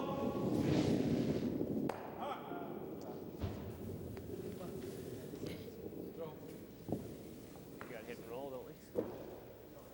Yep. Regular? Yep. Curls a little too much. We get that to there too, eh? Yeah, for sure, yeah.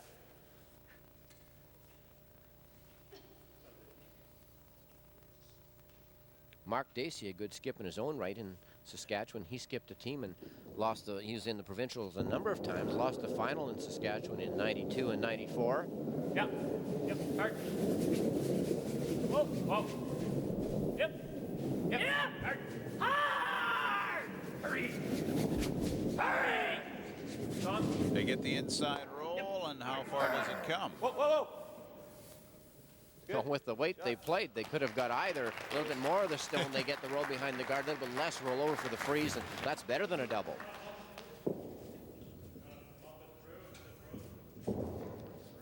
Just pick it. And he just had the nice weight there, and it looks like it picked just a little bit in between, before the rings with the scratch mark, and there was the one, something laying in behind that rock. Scratches that left the rings. Now we'll see the big weight from Dave Smith as he tries to pick this one right out. And no problem for him. He cleans everything out. Well, this is an advantage now for Paul Flemming. Has the hammer, and even though David Smith did rattle that one out of there, Flemming can play in behind a guard. He does have the hammer. He'd like to get 2 or 3 and get a hit in this game. No, it looks good.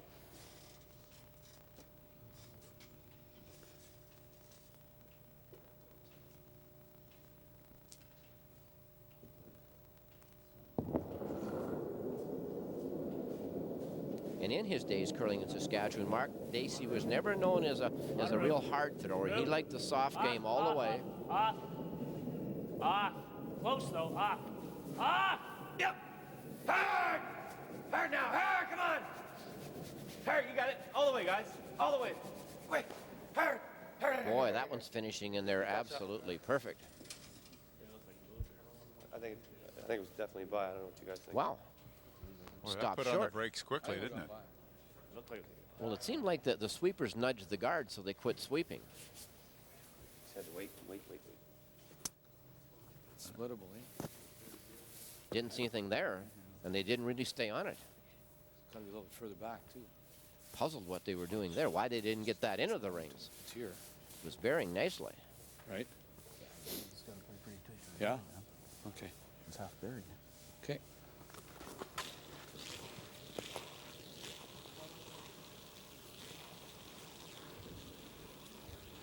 They're not in. To the score, Peters Huh? leading with a deuce in the fourth. No. Danny, think this is as keen as down the center where I've been throwing? I did. So far, Vic has struggled with his draw weight. A little more, Dave. Vic's at 56% on draws. The second end, he was right through the rings. The fourth end into the back ring, drawing to another stone. Hard. Hard for line. Hard for weight, Donnie. Got no weight. Hard, Donnie. Found it. Neufeld next to the stone. Don Harvey, the lead sweeper. Oh, every inch. That's not curling at all. This time, beautiful weight, but doesn't get the curl finish that he wanted right in behind. Best you could do there. We can just tap her straight back. Yeah, I don't think you have to try to kill it, eh?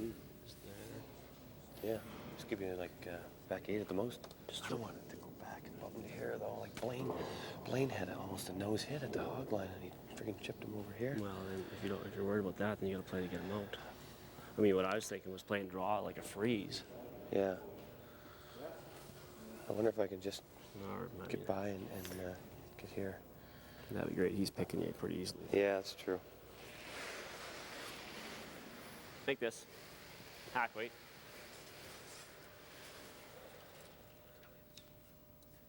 Yeah. That's your safest. Yeah. Okay. Hack. Yep.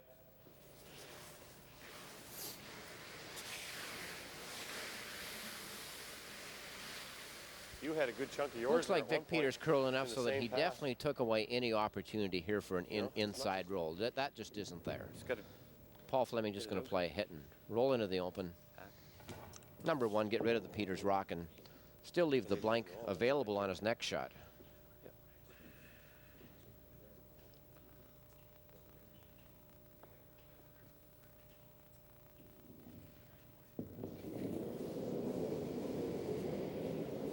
Whoa. Wait. Whoa. Yep. Hard. Hard. Hurry. Hard. Can he scrape by? Nope. Sorry, Paul. Well, surprise, surprise. Peters' rock would not bend in there. Fleming, he threw it pretty well, and they waited and waited for it to make a move, and it Straight did. guard's not bad It did, either. and it hit the guard. Big time puzzlement by Paul Fleming. Just short's fine. I'd love to bite it, get her half round, eh? Well, Vic Peters wants to play in here. He might be afraid of that yellow one a little bit on, say, Fleming's shot, what he would do with it. So he might want to come right into the rings, get about half buried, half and half in behind, half cover the red. Same weight as this first would be perfect. Wait. Yep. Tighter line. Hard. Hurry. Hard. Where is it? Hard. Real hard. Hard. Hard, tight for line. Hard. Real hard. Hard. Come on, keep her going. Hard. Good sweep. And in it comes. Very good sweep. Great sweeping by the front end. They get it by, and not much left here. Paul Fleming's got to play a wide open draw on the in-turn. Played a lot of those in the first end, remember? I know the 4-foot's bigger coming out with the in-turn. Line's easier with the out-turn. Just a thought. Remember the first end, I tried to come around the guard or tap him back. Vic played a tap back with that kind of ice. They were curling hard though at the end. I don't want to go too far away from the rings. Yeah, well, they weren't curling across the 4-foot. They were curling into the 4-foot.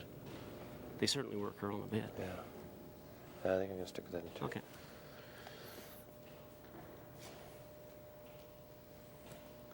Okay. Let's make it. Yep. And I don't know if that was a good suggestion by Mark Dacey. I think that Paul Fleming had his mind made up here right away. In-turn, draw into the middle, and sometimes suggestions kind of tend to, well, put a little bit of doubt into the thrower's mind. But he's gone back to what his first reaction was. That's the in-turn draw to the button. Keane here needs about 14.5 seconds hog to hog. So down by 1, the last rock for Paul Flemming in the 5th. And that looks like plenty of weight. Line's good. Perfect line. Line's fine. Lean. Hard. Not Okay. now. Sweeper's coming out. Dacey as well. Hard. Hurry. Keep her going. Hard. Keep her going. Come on. And they work it through. Hard. They need the forefoot. And they don't get there. They don't get it. Vic Peters will steal 1. He stole 1 in the 1st, adds a steal of 1 in the 5th, and takes a 4-2 lead into the 5th end break. Interesting as Manitoba leads Nova Scotia. But that's not all. And it folds away for easy storage. Are you kidding me? I will include a second kit. Down to $29.95. $29.95. Now for your wet mopping needs, here's what I'm gonna do. When he charges anything on his GM card, even pizza, he earns 5% towards a new GM vehicle. And that concludes our programming day. What's your card done for you lately? Come here, let me look at it. How many? 4. Look here, look here.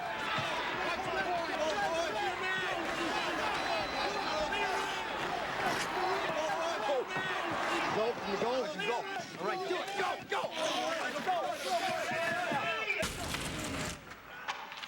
Where's the goal? Where's the goal?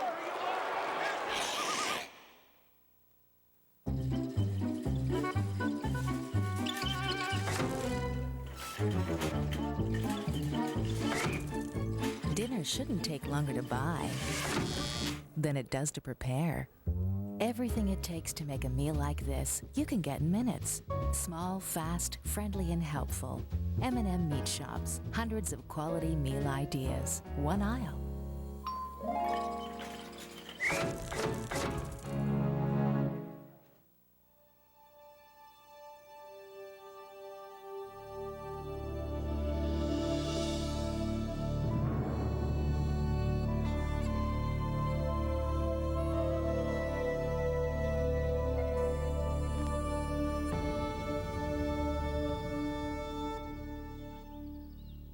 You're gonna make me move that window, aren't you? We gotta get it right. Sierra from GMC. 365 days a year.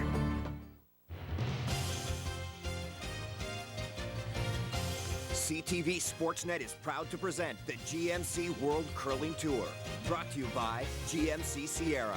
GMC, 365 days a year. By Molson Canadian. Here's where we get Canadian. And by M&M Meat Shops. Hundreds of meal ideas. One aisle. Welcome back to the Highland Country Club in London, Ontario. A stop on the GMC World Curling Tour, the M&M Meat Shops Charity Classic right now. Vic Peters leading 4-2. A steal of 1 in the 1st and 1 in the 5th has given him the lead over Paul Flemming of Halifax, Nova Scotia. Let's take a look at the results from some of the out-of-town events. We're going way out of town here to Bern, Switzerland. Andy Kapp of Germany defeating, Andy Kapp of Germany defeating Patrick Hurleman of Switzerland 8-5 to win first prize in the Bund Renault Trophy. And back in North America, Brandon, Manitoba, Warren Wallace over Barry Fry 5-4 in the Guild Insurance Brokers Classic.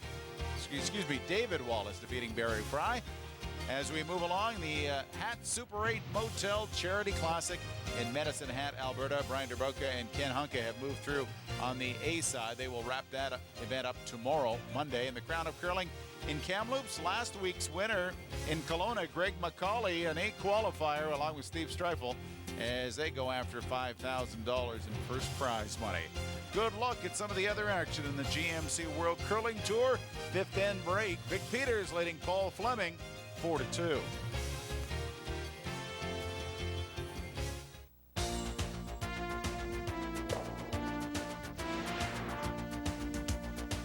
This week's tip is on communication, and one of the largest factors that can come down to winning and losing one of those one-point games right at the wire. Our team uses a very simple form of hand signals. For different shots, whether I'll tap the top of the rock, normally means I want you to take it out. If I want in front of it, I'll tap in front of the rock. For weights, we use very simple signals. For board weight, I'll touch my hand. Normal takeout weight, the middle of the body. Peel weight is up on the shoulder. And if I want you to throw it to BC from here, I'm going to get up above my head.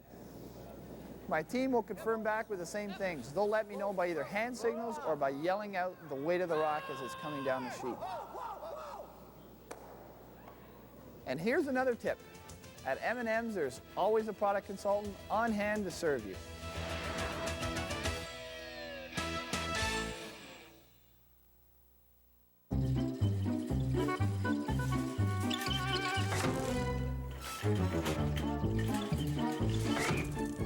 Dinner shouldn't take longer to buy than it does to prepare. Everything it takes to make a meal like this, you can get in minutes. Small, fast, friendly, and helpful. M&M Meat Shops. Hundreds of quality meal ideas. One aisle.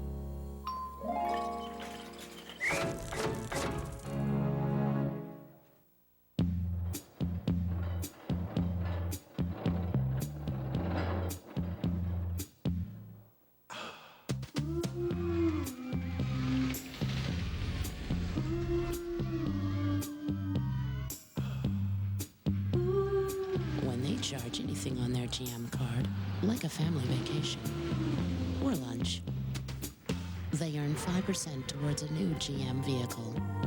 What's your card done for you lately? I am the Rocky Mountains. I've seen the passion the river feels for the distant sea. When it comes to matters of the heart, I have learned much. Help a lady cross the street. Better than saying it with flowers, say it with a rock. Whisper in one another's ears. Get to know your neighbors. Share your toys. If you find a good thing, never let it go. Especially if it comes in a nice cold can.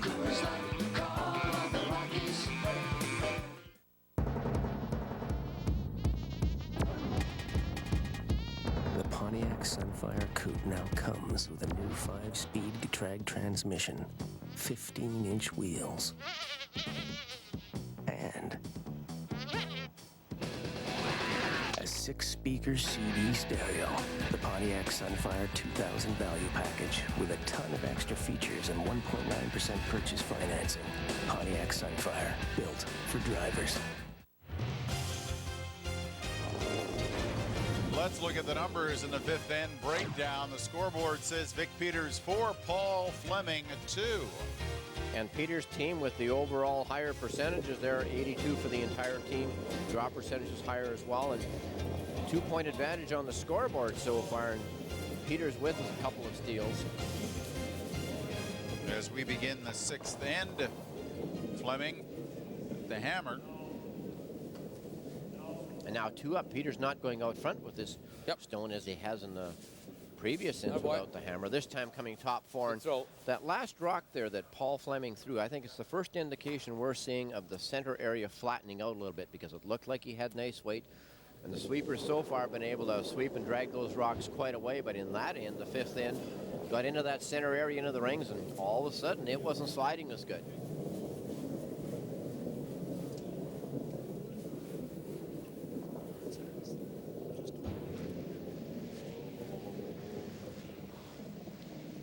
Bringing in the guard is Paul Flemming, so trying to set something up early.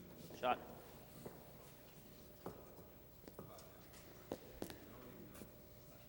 Well, Flemming realizes that he needs some points here. Playing that corner guard went a long way over with it.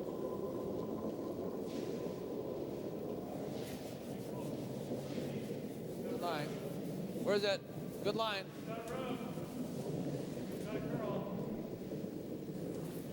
Where? Wait for him. Oh. No, he's in. He's in. Just at the very end. Yep. Atta boy. Good throw.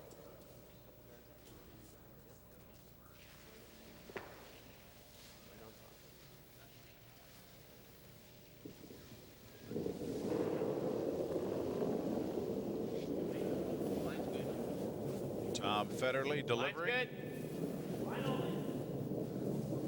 Room.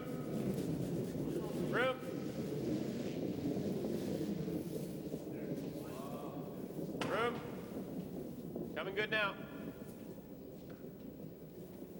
And trying to freeze to it Nice and shot. doing the job. Nicely done by Tom Federle. Nice shot. And Peters can either go out there and start rattling some guards off, but he wants to stay on the offense. Even though he's up 4-2, he thinks that, well, the best defense here is good offense. And that's one thing about Vic Peters. He will stay on the offense. He will stay aggressive. If it busts open for him, it's all to his advantage. We saw that in our semifinal earlier today.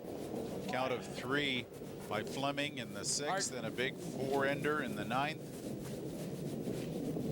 Where is it? And he comes away with a victory over Mike Harris. You want it? Clean. Halfway, it's tighter. Clean, really hooking. Hard. Hard, around this one. Whoa, in front of it, Okay, good throw.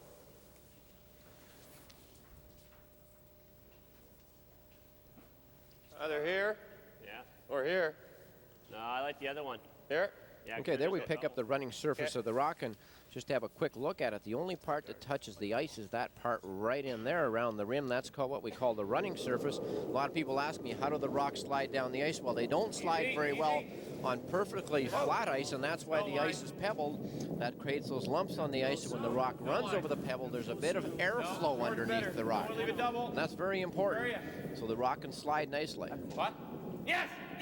Sliding now and trying to get a little work from Dacey and Federle. Okay.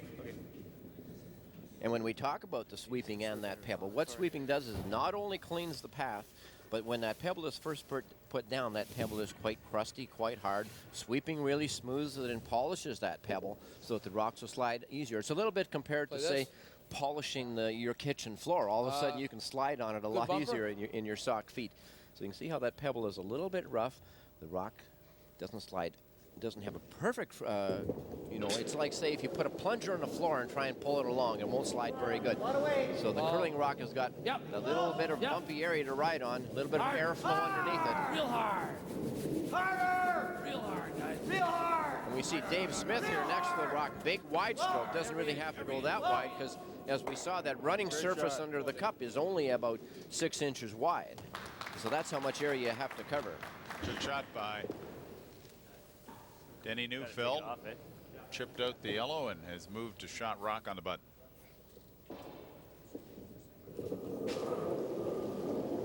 Out comes Blaine Iskew. Yeah.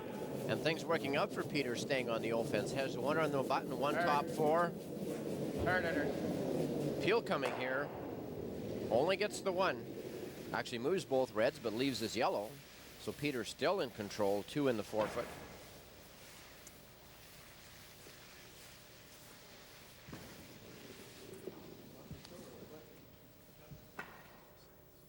As you pick up this one, we watch the brooms right in front of the rock. And actually on this rock, to hold it better.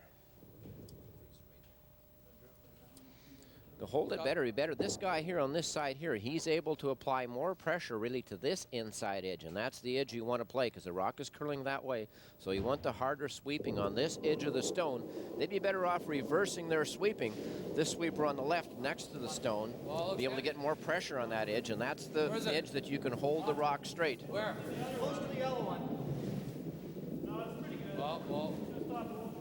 Okay, clean. Yep. Hit her hook a bit. Hurry. Hard. Hurry. Hard, real hard. Real hard.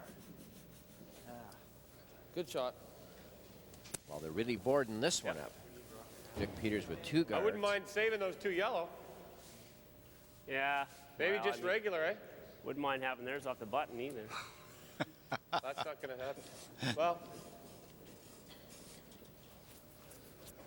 looks like that red on the top 4 is going to catch a little bit of maybe that. a little bit of it, yeah. Yeah. So Want to try just a regular slide off nose? I think I got to keep it up some, Paul. If we catch a little piece of that one on the button, we want it to move as far as possible. I can keep them around with lots of weight. I don't think it's going to hit this, that's all. It's going to catch a little piece of it, not much.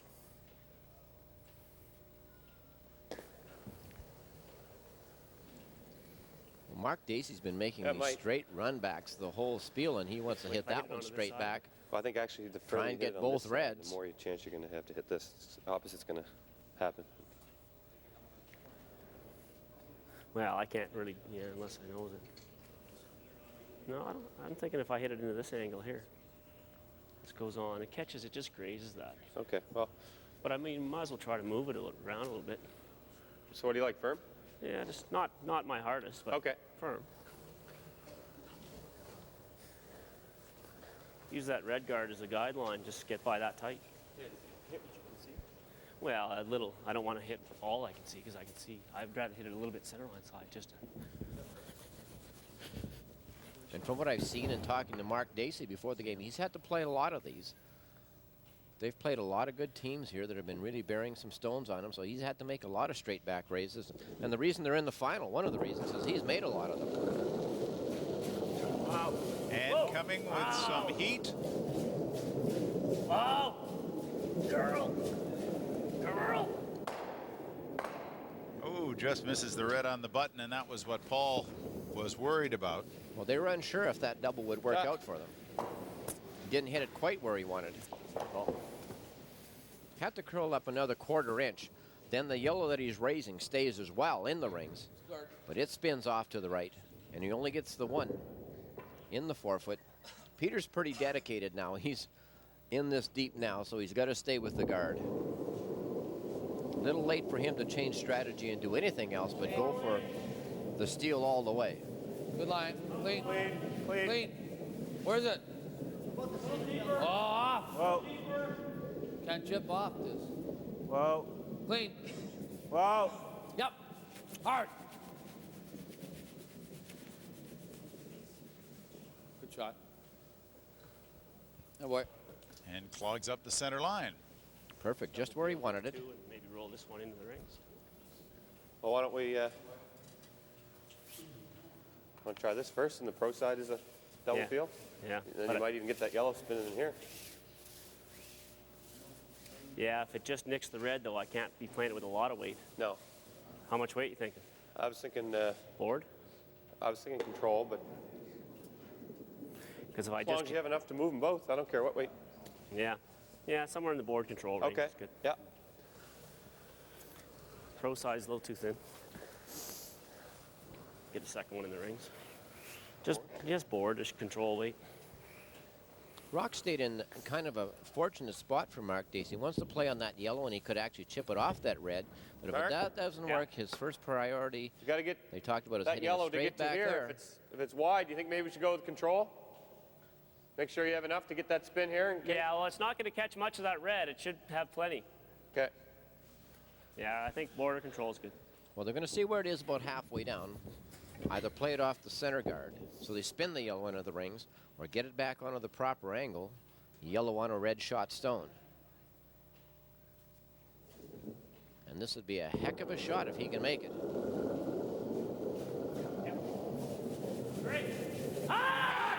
Oh, now they're working out a big time.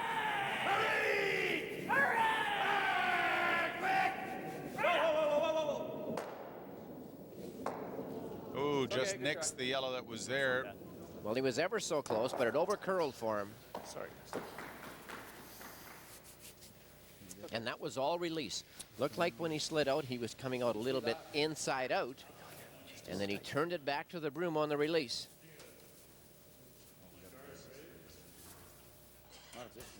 And it just kisses off the yellow. Now opens up the button, but boy, there's a lot of traffic in front of the rings. Yeah. It almost looked like Mark wanted that back, too, when he released. That maybe, oh, I'll just take one more whack at that. Well, to his way of thinking, he knew that it was such a straight spot in the ice. He's coming out and he feels like he's going to be a little outside the broom, so he turns it back towards the broom, even fingers it a little bit over at the end and puts him narrow, and no way the sweepers could hold it. If you just heard the guard right now, like if you just heard the guard, you have some of that yellow. This is an easier shot. A lot of it, but if you heard the guard, you're on probably a 1/4 of it, which is enough. Sure it is. Oh, yeah. Doesn't have to curl after the guard, just has to stay there and not fall. That's the shot you threw. But you got to graze it. You got to graze it by no more than a 1/4 inch. This is a long range. Vic Peters laying a guard in this area, a very, very long guard, just doesn't want to set up an easy angle. Yeah, but he makes this now, Donnie. He's got two. For a double raise. Two anyways. When we sat down for our opening, Ed, you talked about the counter puncher against the aggressor, and we're seeing all of that here in this end. Vic Peters loves ends like this, where It's good. a lot of rocks in the forefoot, a lot of guards around. Get it over. the line. Just over the hog line. And he's just got to throw this one about 3 or 4 feet short of the hog line. Just over. And let the sweepers barely get it over. Oh. Oh. Shot.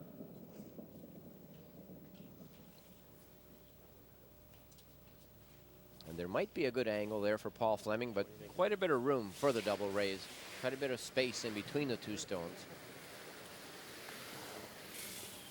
Might be one of these other raises that he's eyeing up. I like the nose hit on the red one. Yeah.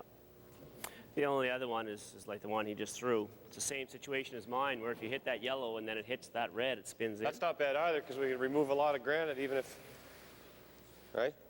You spin another one in. A couple options here, too, look. Yeah, I know, there's a real good, yeah.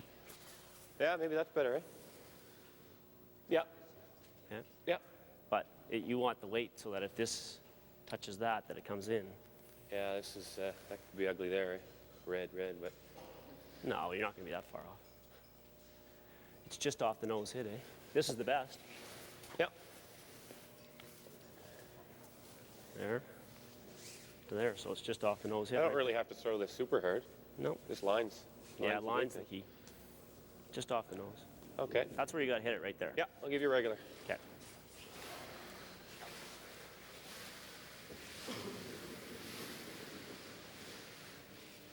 Well, there should be lots of activity on this shot, Ed. Well, these raises are getting increasingly more difficult, Rob, for Paul Flemming. Regular, maybe. Playing a double raise, red on the yellow, and then yellow all the way back onto the shot stone, which sits there in the right in the forefoot. And no doubt, Vic Peters hasn't made it easy for Paul Flemming to be able to get at shot stone. Yep. Whoa. Whoa. Yep. Whoa. Yep. Yeah. Yep. Through, and using the one knocking the red over, and the yellow will come through. A little bit unfortunate. Half inch either way, he gets a better fate. At least he gets another one into the rings, but that one rolled right out. Right, Paul, sorry. Tough to call the angle.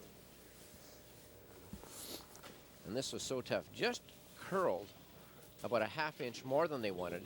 Needed a half inch less to get the angle straight back to the red shot stone. And he knows he's close here. They yell at the end because they got the line figured out. Same weight and give him the raise, eh? Awfully close, and just not the break he needed. Yeah. Is that enough ice, or is that too much ice, Donnie? A little less, I think, Dave. Yeah. Peters with the big guard. He's got a rock right on the butt. This one can sew it up. Got a curl. Got room. Yep. Line's good. Probably over curl a little. Well. Yep. Hurry. Yep. See if we can cut this raise off. Hard. Oh, easy, not in. Oh. Clean. Yep. Yep. Hard, Denny. Yep. Whoa. Hard. Yep. Hard. Okay, good. That's about perfect. Cut off the angle raise. Yellow into the center. Unless you want to try the intern on that one. Yeah. Nah, the intern's nothing.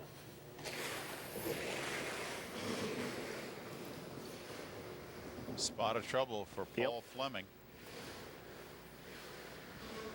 Peters stole one in the opening end, stole one in the fifth.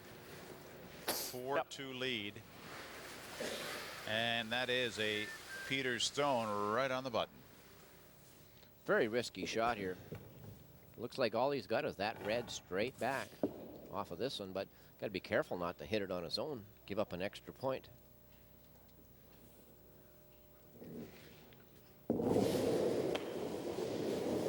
Oh, so a little heat coming in to wrap up the sixth end. Whoa! Yeah! Hurry! Now they're starting to work on it. Straight back? No. Sorry, Paul. It's not going to work, but it is a steal of one for Peters again. A steal in the fifth, steal in the sixth. It is a 5-2 lead now for Vic Peters of Manitoba.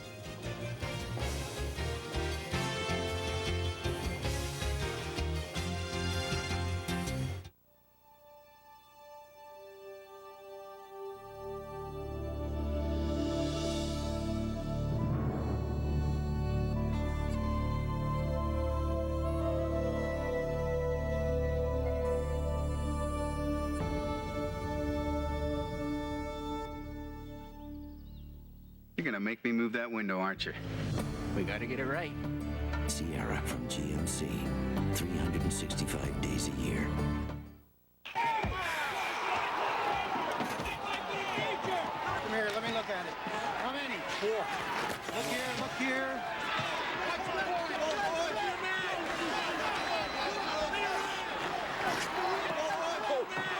Go, you go, you go. All right, do it. Go, go.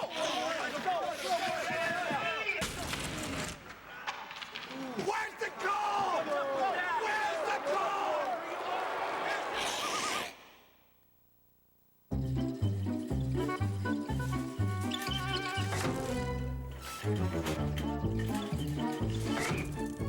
Dinner shouldn't take longer to buy than it does to prepare.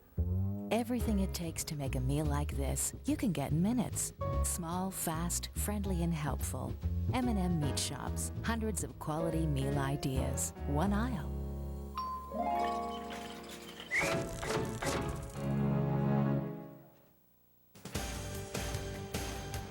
Hey everyone, Jamie Campbell and Mike Toth. What are you doing? Doesn't it get any other channels? No, it doesn't. It's just Sports Central. We're getting ready for Sports Central primetime. I shouldn't have said that. It's a good show. Hey, and Kevin Millwood is a good pitcher in the postseason. 2-0, 2.38 average.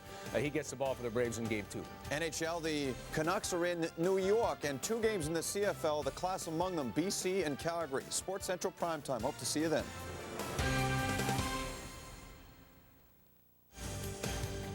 With the complete NFL picture, a look at the National Hockey League and more. Sports Central has got it. Mike Toth and Jamie Campbell immediately following curling right here on CTV Sportsnet, where it's game day every day. Highland Country Club in London, Ontario, the championship of the M&M Meat Shops Charity Classic. And Vic Peters stealing away. And some breaks the last couple ends for Vic Peters. Last in, Paul in the 5th in, Paul Flemming not quite getting into the forefoot with his draw. Peter stole one here, and just a mess of raises tried it here in the 6th in by Paul Flemming team, by Dacey and by Paul Flemming, and none of them worked. So another steal for Peters as he now marches into a 5-2 lead. Yeah.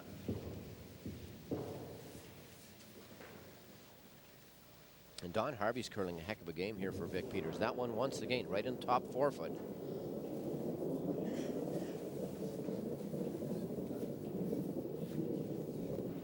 Don Harvey well over 90%. We watch Federley's delivery. Well, they had a great game in that semifinal too against Pat Spiring. Harvey was 90%, Neufeld 85, Dave Smith 86, and Peters 86%. So they've been curling big numbers all day.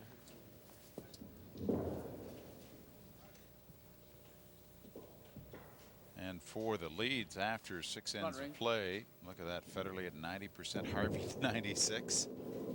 And Harvey's just had beautiful control of his draw weight all the way through the game. And when you get a lead that's playing that well and setting up every end, makes everybody's strategy a little bit easier, shooting a little bit easier, and really allows the skip to quarterback the game and play the kind of strategy that he'd like to really plan out each end. Good throw down. This comes by and tucks behind the guard. Oh boy. And that's a good strategy. Cuts off that guard so that Paul Flemming's got a very tough time drawing in there. Selects to play the freeze instead to shot stone.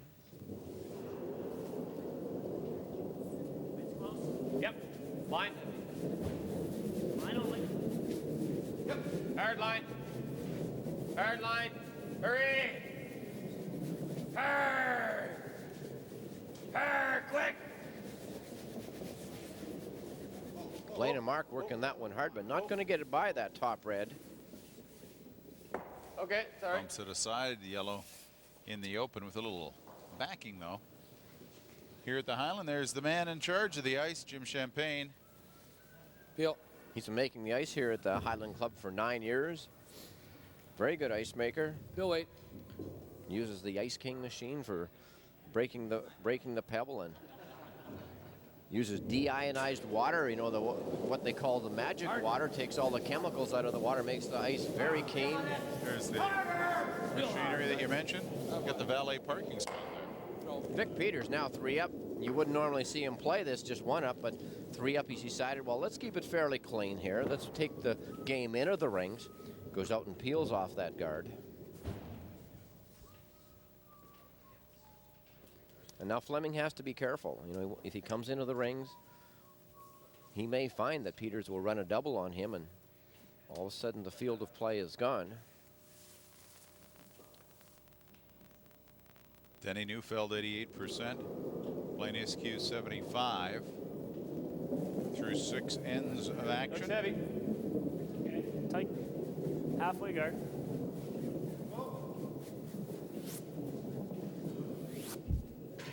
Easy. Still looks heavy. Just the center. Didn't want to come in on this one. Shot. Gets the guard. Well, Paul Flemming has had to try to get something going. They had a lot of rocks in play in the 6th and in the 7th. He's forced to get a little more activity going as well to try to open something up. Having the hammer hasn't been too much to his advantage lately. This could be a nearly straight back. And it is a bad result. Leaves the 1 yellow in. Corner guard now also available for Paul Flemming. Got this one over curling a little bit. Sweepers couldn't hold it. A little bit luckier there. He could have driven it right through the hole, made the lucky double.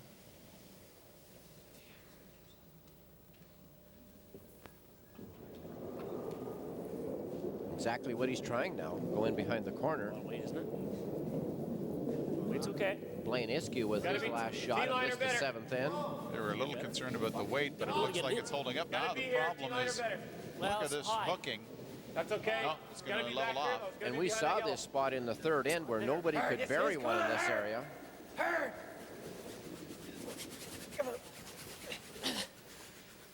Okay. Not going to get the bury there either. And that's a terrible place to stop it. Thought maybe it was going to really bend there, the way it started to take off and then held right up. Yeah. And This one first. especially with who's behind this one. Dave Smith can throw Well, big time weight and power this one up, and thought they were going to get this at least a foot or 2 deep or make the angle for the double increase the degree of difficulty. But no, right alongside it. And that's the one he'll want to hit first, is the back one. Pretty much anything. The one further away from the center line. Anything super thin. You like the intern? It's a little easier. I like the out turn. You can't. You don't want to. You can't hit this first, or it's not going. It's like here. The out turn? No. Okay, if you like it.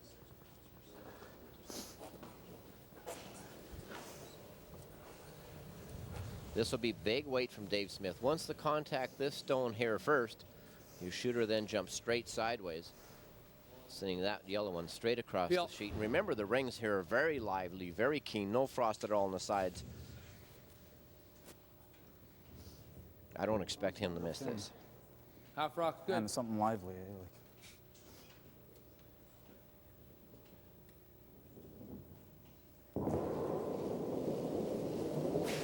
Giving a little extra push as he came across the hog line. Yeah. Knocked it out, but didn't get enough of it. Yeah. Well, he had to hit a little thinner on that one he was shooting at. Good throw. I had no roll off it hardly. They expected more action. So did I. But because the rocks were very straight across, had to hit that first one less of it. Then he hits the back side of the other yellow, sends it over the top. Doesn't quite get it the way he wanted. Yeah, I've seen lots of those. Yeah. Well, time for Dacey to make a good one here. Light hit, rolling behind the corner. Back 12 later, so. Yeah, just try to use that one to redirect behind the guard. Tap it back.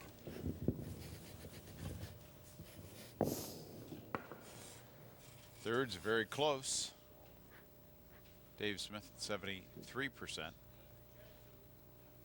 Dacey's played a fine game. He just has had very difficult shots the last couple of ends.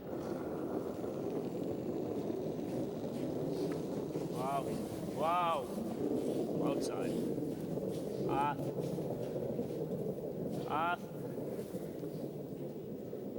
No. Needs to stay somewhere in the rings. It's okay. Good. Sorry. Sends the red out. Yellow is now shot. Nose hit. Side hit. Okay. In the nose.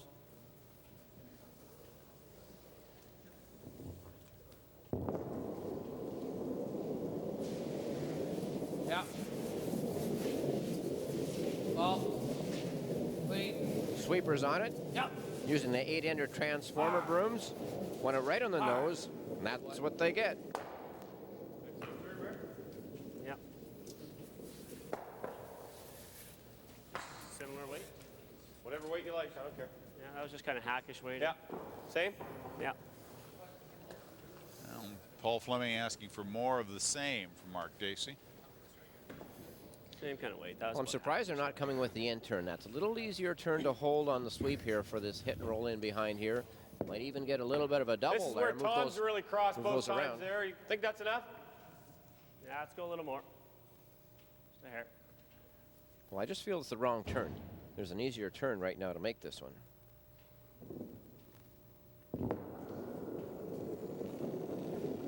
An out turn from Dacey. Trying to pay off with a hit and roll. Yep. Whoa. Whoa. Whoa. Whoa. Okay. Very close. Needed a little more roll. Hey. The angle now better for Peters to take a run at the double. He's got to make the double, not us. Yeah. We miss it. We give him his deuce. Yeah, all we do anyways. I just knows that. He just comes down, taps this. Okay. I think it's a pretty nice spot for it. Right? I think it's the only way we can get out of the deuce. Half? Little less than half.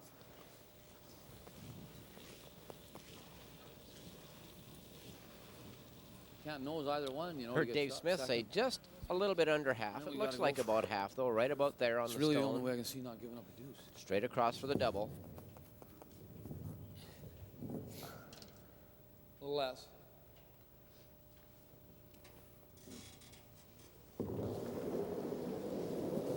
Hurry! Whoa. Hurry! Hard. Whoa! Whoa. Yeah! Whoa. Yeah! Looks good. Gets one, drives sir. out the other. There's a double from Vic Peters. Take that.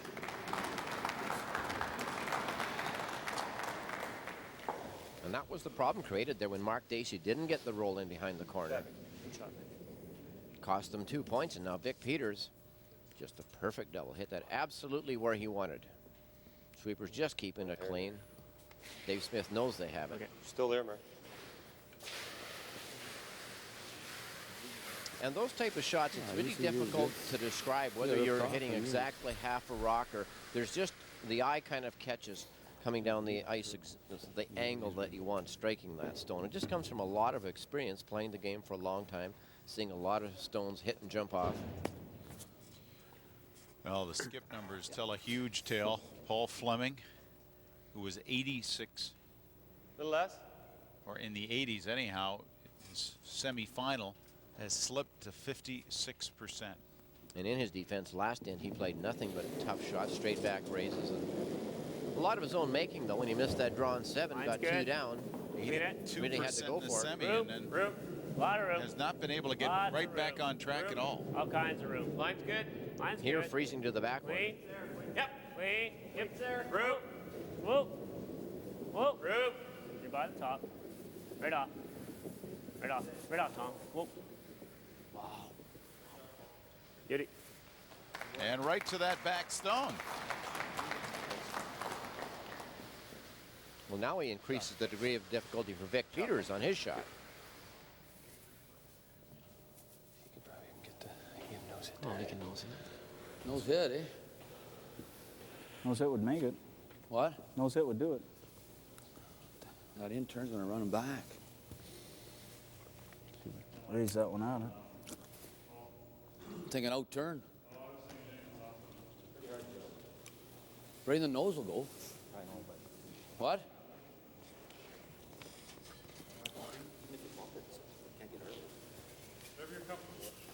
Whichever you feel better with. They both cost the same amount.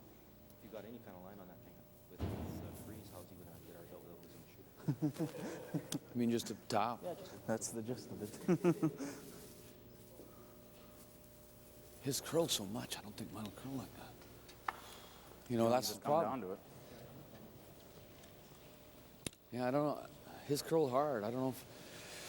Eh? I don't mind playing a draw, but where do you put the brooms to get the same line? His just walked over. And I throw it right, and he sits here. Well, if you want to take a run on it, it's out there.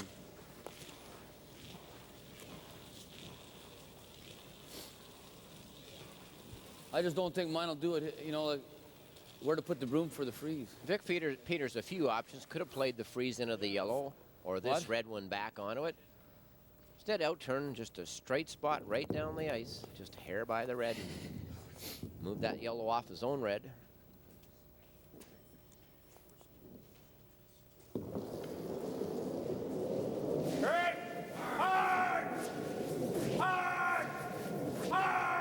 Sweepers should be able to bring it back a little, and yes, they do.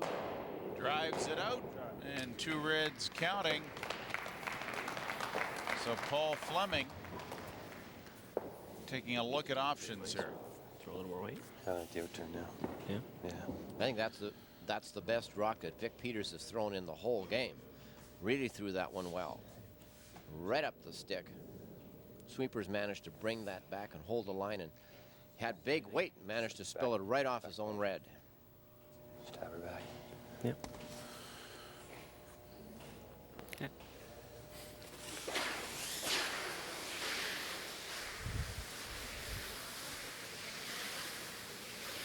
This red in behind the button, so he doesn't have to move it. Just freeze down. back 12. Looks like he's going to play just enough weight. Move it back a few inches or a foot.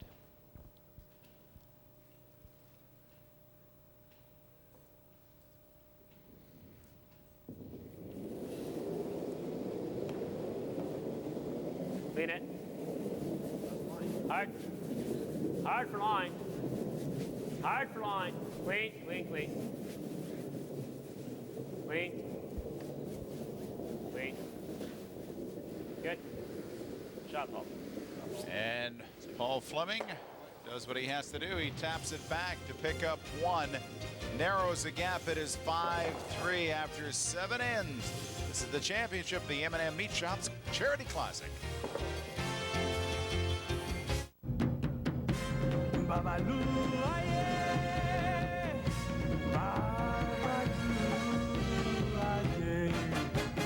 The 4-door Pontiac Sunfire now comes with 4-speed automatic, power locks, and remote keyless entry, which means you can unlock all 4 doors, or just one. The Pontiac Sunfire 2000 Value Package. A ton of added features, $218 a month or 1.9% purchase financing. Pontiac Sunfire, built for drivers. I am the Rocky Mountains. I have seen the passion the river feels for the distant sea. When it comes to matters of the heart, I have learned much. Help a lady cross the street. Better than saying it with flowers, say it with a rock. Whisper in one another's ears. Get to know your neighbors. Share your toys. If you find a good thing, never let it go. Especially if it comes in a nice cold can. Canadian amateur sports is growing, and Husky Oil and Mohawk dealers are proud of their community involvement in university athletics, volleyball, hockey, basketball and football, women's Super League curling, AAA baseball, alpine skiing, and Western junior hockey. At Husky Oil and Mohawk, we're proud to support our Canadian teams. Husky and Mohawk, leaders for fuel, food, and service. Husky, here in Canada, it's Husky. Miss Hardy came in. She ordered $11.99 $149 deluxe hand wax special. She was a hot one, I'll tell you that. And then this guy comes up to her and they opened the door and he took the girl out. And he ripped her clothes off. Oh, there was a lot of suds, a lot of action. And they're just going at it like two wild dogs. She got more than a hot wax, if you know what I'm saying. The season premiere of Ally McBeal. Tomorrow at 9/8 Central on CTV. Why are you so wet? It's the new look. Brought to you by Oldsmobile. Start something. Waiting for mom or dad to get home from work is a daily ritual. But what if they don't come home from work? What if they don't come home at all? You see, Ontario is one of the safest places in the world to work, but more than one person a week still doesn't come home. A safer workplace is everyone's responsibility. The Workplace Safety and Insurance Board can help. Doing your job well is one thing. Doing it safely is everything.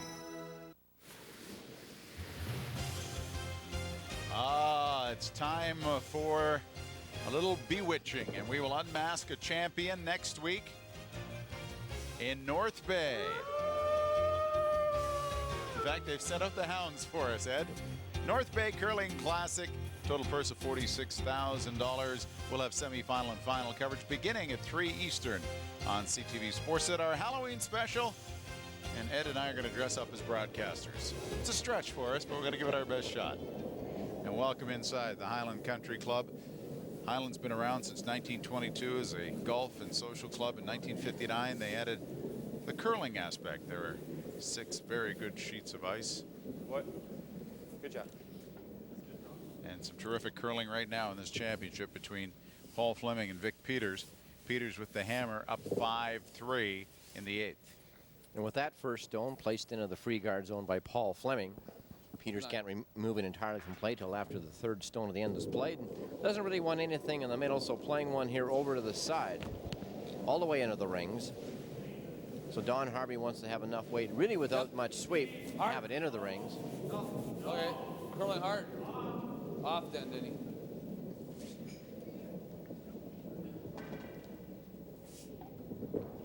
Curling hard for this end. Attaboy. Just past the tee line. Don Harvey's having himself quite a game. 96% after 7 ends.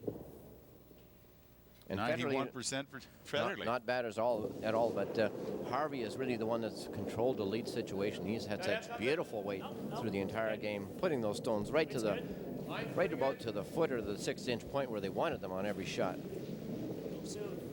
And Peters so far really full marks for the lead of 5-3 here, playing Nate with the hammer, and I guess he's showing why. In 2 years ago in Fort McMurray, he got to the final of the World Curling Tour Championship, lost that to Kevin Martin.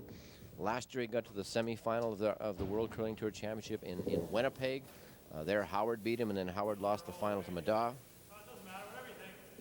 So Peters always in the running, very tough team. Slide hit. And I talked to him before the game, and this is their full 2nd year together, and he really feels that Dave Smith is fitting better into the team than last year, which was their 1st year together. Yep. So they're really getting it going. Well, yep. Well, attaboy. Nice shot. Knocks the yellow out of play, and red sticks around as a guard. Well, being 2 points down without the hammer, Paul Flemming really can't worry about those side ones. He's got a center guard here, which he has to utilize. Blaine Iskew with his in turn. Playing the Barry in behind, and I like this young player. 22-year-old throws a beautiful curling stone. Line's good. And you can see why he was a junior champion. Bad pick there. Oh. The sweepers were honored too. But he rubs that, and the shooter goes over by the sideboards, and Peters will immediately go out and peel that center one right off. Good feel. And we've seen quite a few picks, and that one was rather rare in the fact that I thought the brushes were right down on it, keeping the ice clean.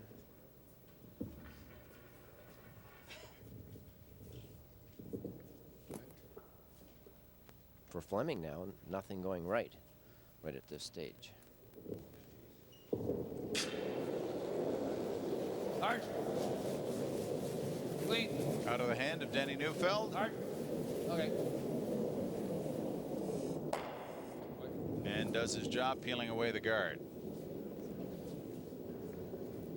And those rocks look harder to sweep, actually. There's fewer strokes involved in sweeping a peel, and as long as you've got good foot speed, Like keeping this? up with the rock, you love sweeping those peels. 73% for Blaine Askew and 86% for Neufeld.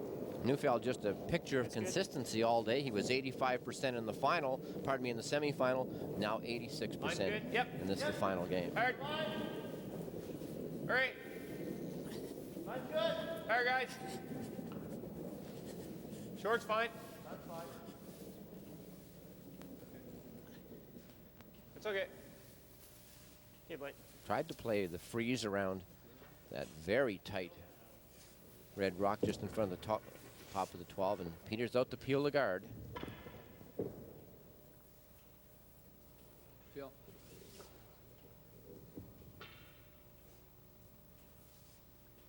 Danny there turning the rock over, and players always concerned to make sure and clean that running surface, which we showed earlier on.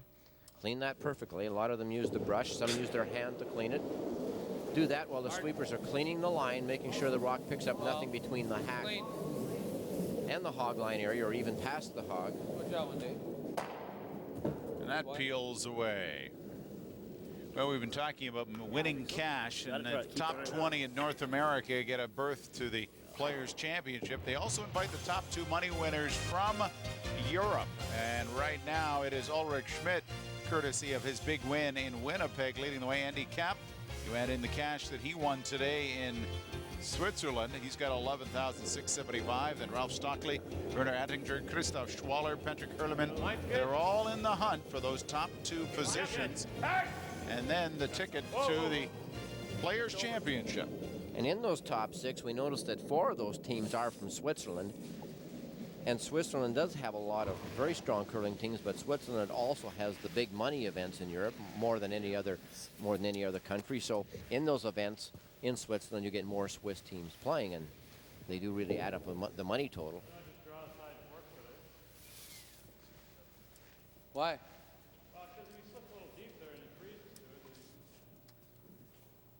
You like it here? Yeah, I don't know. No? Don't like that? Second shot's still going to be that freeze, eh? Or a shot will be that freeze. I don't... Pointing it out. It's fine. T-line. In the long run, Peter says, I really don't care. Just put it over here on the tee line. I don't really care how far it's over. The idea here is they didn't want to go too far off center, still allowing Paul Flemming to play the in-turn freeze on the other side of the sheet and be shot stone. So good thinking there by the front end, but lots of weight here from Dave Smith.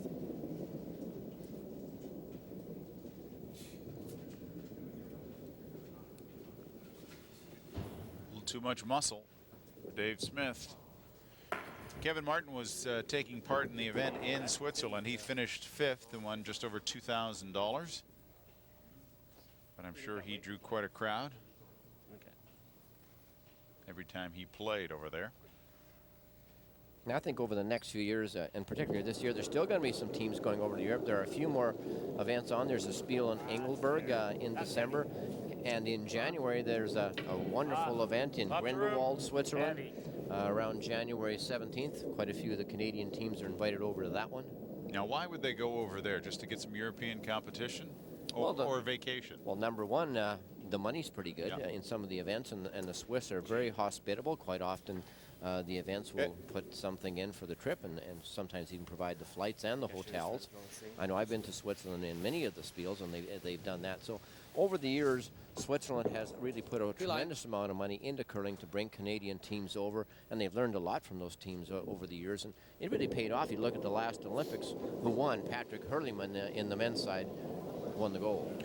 No truth to the rumor that you went to Switzerland just to visit all the money that you've hidden there from your curling successes. Oh, sorry. Where's that? T-line. Oh, looks here. Easy. Dave Smith was heavy on his first one, and now, does he get T-line? Yep. Yes, he does. Oh, boy. Nice shot. So the numbers for the thirds after 7 ends of work. Mark Dacey's at 77%, Dave Smith at 75.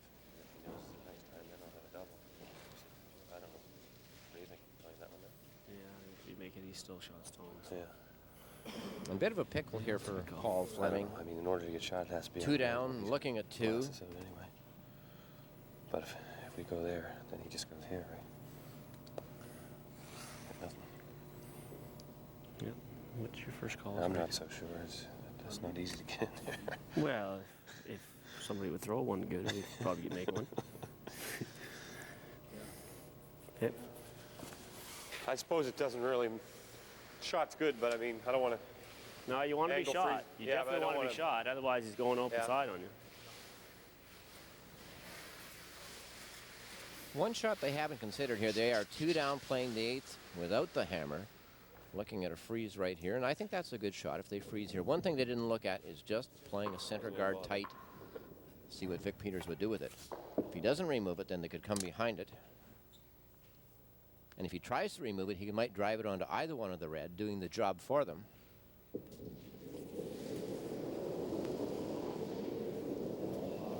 Room. A lot of room. Clean. Line's good. Starting to get Tense tight. look from Paul Flemming. As he watches the path of this stone. Stay with it. Clean. Whoa. Whoa. Got a curl. Got a curl. Doesn't want to bump it. That's exactly what he does. But it's straight back, not bad. And the skips in this championship in London has not been Paul Flemming's. He's only 63%, 54 on his 7 hits, while Vic Peters chugging along at 84%. Vic was at 80% in his semifinal. Separation. It was 86. Teams curled 88 in the victory over Pat Spiring. Well, even though Vic did struggle a little bit early in this game, in the long run, it was Flemming who really struggled. Whoa!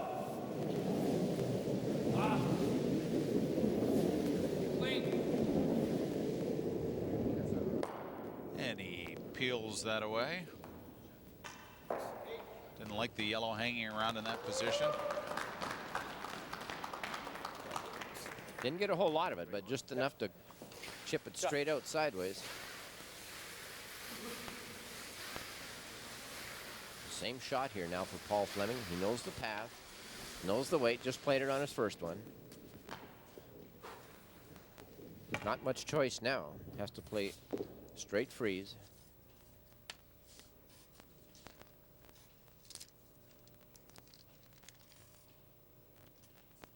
Just trying to muster all the concentration he can. Needs the perfect weight and perfect line. Clean. Line's good. Clean it. Nice line. Got some room.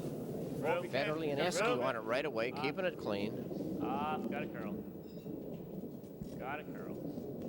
Bump it. Doesn't want to move it. Finish. Bumps it, and even on a bad angle, he's wide open. A little off.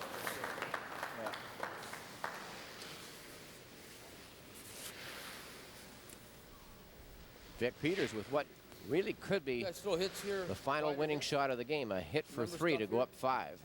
What? Or does it come up? I can't remember anything over here. It's through that bumper, yeah. Yeah. Yeah, I think it will.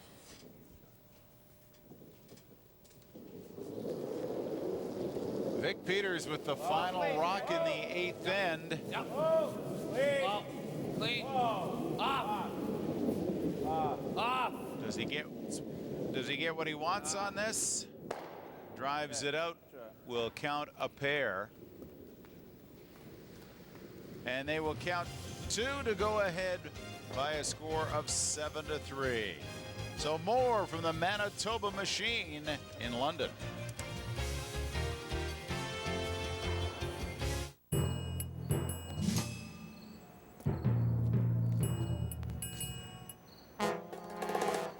four-door Pontiac Sunfire now comes with 4-speed automatic, air conditioning, and remote keyless entry. Hey, how's it going? Plus, a theft deterrent system. The Pontiac Sunfire 2000 value package. A load of extra features, $218 a month or 1.9% purchase financing. Pontiac Sunfire, built for drivers. You can try to ask questions in a supermarket, or you can always get answers at M&M Meat Shops. Hundreds of quality meal ideas, one aisle. Canadian amateur sports is growing, and Husky Oil and Mohawk dealers are proud of their community involvement in university athletics, volleyball, hockey, basketball and football, women's Super League curling, AAA baseball, alpine skiing, and Western junior hockey. At Husky Oil and Mohawk, we're proud to support our Canadian teams. Husky and Mohawk, leaders for fuel, food, and service. Husky, here in Canada, it's Husky. You can try to ask questions in a supermarket, or you can always get answers at M&M Meat Shops. Hundreds of quality meal ideas, one aisle. Come here, let me look at it. How many? 4. Look here, look here.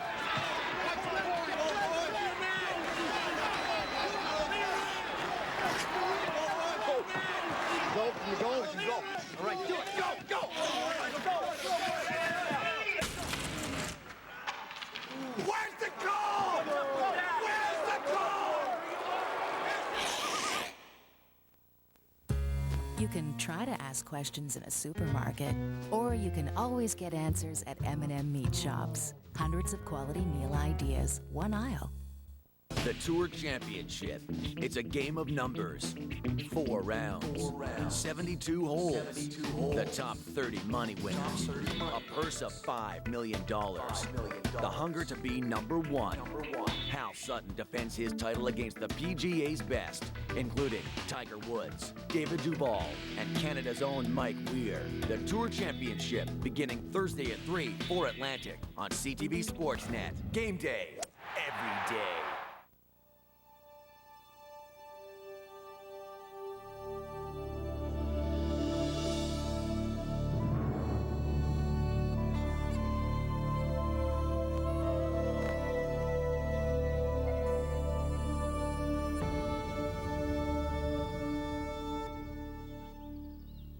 You're gonna make me move that window, aren't you? We gotta get it right. Sierra from GMC. 365 days a year. Well, that's how the line looks between Vic Peters and Paul Flemming. 7-3 the score into the 9th inning. And a key shot earlier in this match. Vic Peters got himself right on track. And going into the 4th inning, Vic Peters trailing 2-1. Nothing seemed to be going right for him. Mark Dacey tried to talk Paul Flemming into not taking this one into the rings. But Vic Peters, what a turning point. Made the great double for 2, and he hasn't missed a single shot since then. He's been letter perfect ever since he made that double. Really turned the game and the momentum around in his favor. Went ahead 3-2, stole one in the 5th and the 6th. It was 5-2. Flemming picked up one in the 7th, then a pair for Peters in the 8th and the 4-point bulge. Peters being up 7-3, threw that first one right through, and this corner guard barely gets over the hog line. Sweepers, all 3 had to work hard to get that over. Peters now another one through the rings. Doesn't need points now, just defense. Just peel all those yellow ones out of play. But with the free guard zone, got to wait till after the 3rd rock to make a play on those yellow guards. Could play a chisel shot, just try and chip it over close to the boards, but can't remove it entirely from play. Oh, really? This ran really straight on you before him. Yeah. Perfect.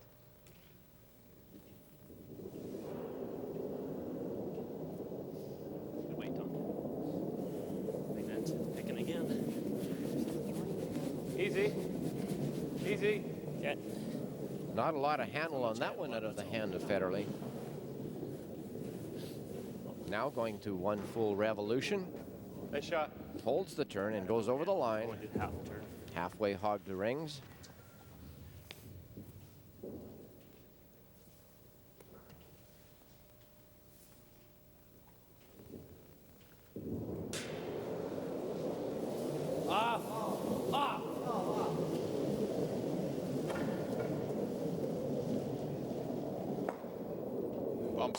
away, drives it through. Got it very close to the boards, although Free guards over. Fleming could bury in behind and still have a piece of the rings. And for Fleming, he's down 4. He has the hammer here, but he's down 4 points. Better go another one, you think? He's got to put up the corner guards, try and draw the stones in behind to get some Can you get in? points. Can you tuck in behind? Yeah. Might as well right away. Okay. Yeah. Okay. And the theory here, it's worked before, putting 2 guards up. You draw the first, you draw, and now there's 2 established when he's shooting. You go in behind 1 guard. You hope Peters peels that guard. You go in behind the guard on the opposite side. Peters hits the open rock. You bury in behind the guard on the right-hand side of the sheet. You have 2 buried behind the same one. Sets up a 3-ender. Hurry. Hard. Hard. Boy, that's curling hard out there. That may just crash on the guard. Come on, you got it. Will they get it by? Come on, guys. Needs the weight to be there. It's by. He's got to be to the rings. Hard. Oh, they're working really hard to get this one there. Good shot. And great sweeping. Looks like a bite. Looks like a biter there. Oh, that's close. Burns a lot of calories if you do that for an hour. Now they're hoping that Peters can't see anything. We'll just peel the guard. Boy, that just got through. I thought that was, they were able to hold that out there. It looked like it was headed right for the guard. And this is the best sweeping we've seen of the game. They didn't give up on this one ever. Yeah. Hard. Real hard. Real hard.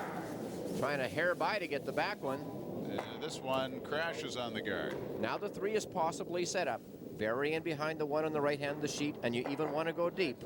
You want to go right to about to the back 12 foot, so there's room to bring another one in on that side. Not top ring. You want to be like back 8. But can you figure out the ice here? These corner guards have been difficult to bury behind. Okay. No. Yeah, that's fine, though. It'll curl here. You want less than that?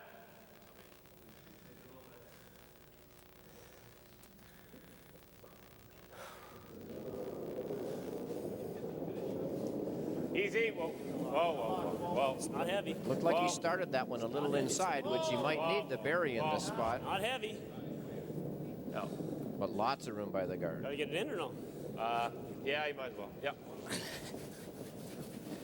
Yep. Okay. Well, didn't get it buried. No, not even close to buried. And difficult ice to figure out. Got it. You know, you always have to play the guards very tight. Obviously, didn't do that there. A little off, Dave. We're still trying to Try to figure flop out. to the 8 foot. Well, Vic might end the question on whether or not that is biting by trying to drive it out of the way. No longer just peeling here because of the number of guards in play. Wants to hit and roll into the rings for shot stone. Well, hard. Real hard. And there is some finish in this corner. Oh, that's a nice shot. Fleming doesn't really want it out. Might want it just biting or just out of the rings. Good throw, Dave. Might offer protection for his if another rock gets jammed onto it. Tap it right to that one. Or just. And although the ice is very straight, in this corner there has been some movement outside in, and that one does finish. In it? Lots of room. Yeah. Draw or the tap. I think the tap might be easier. Tap's probably easier. Yeah, I wouldn't worry about tapping it way back here, though. Yeah. Yeah, I know. Just make it good. Yeah. Can I go out turn? Out? Yeah. Yeah. Yeah, if it overcurls, there's a chance for a split, too. Out turn tap. What they're playing here is the out turn. Want to make sure I have enough weight. Might even roll the shooter in, but get this one like right back to that one in behind the guard. The 3-ender is still alive. Dacey makes a good one here.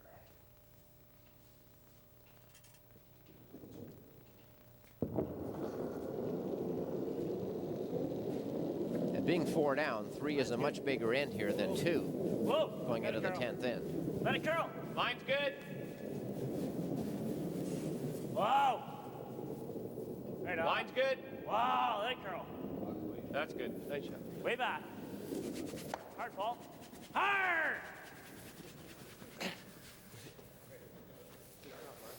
Works. Not bad. Wanted a little deeper, right in behind cover. Peters putting the broom down the... See more? Yeah. Ask how much they can see of it. Just peel it. Unless you want to throw a bumper and try to do this. Oh, that's just going to jam. Okay. Normal? Sure. Or peel? Oh, peel, right? Yeah. All right. Dave Smith throws these peel awful hard. Like normal guys, the peel are about 7 seconds, hog to hog. Off! Off! Oh, right, off. See what he has.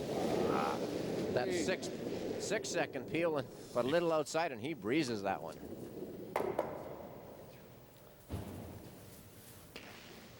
So although he had tons of weight, 6 seconds, didn't get the curl he wanted and threw it a little outside. Guard twang on that one. Got a little anxious on this, really upped his weight and wanted to make sure he hit it on, just picked it, didn't hit it on the back one, got a little outside and right through the yellow ones, right in I'll between get them. it close enough for maybe the next time. Just peeled the guard.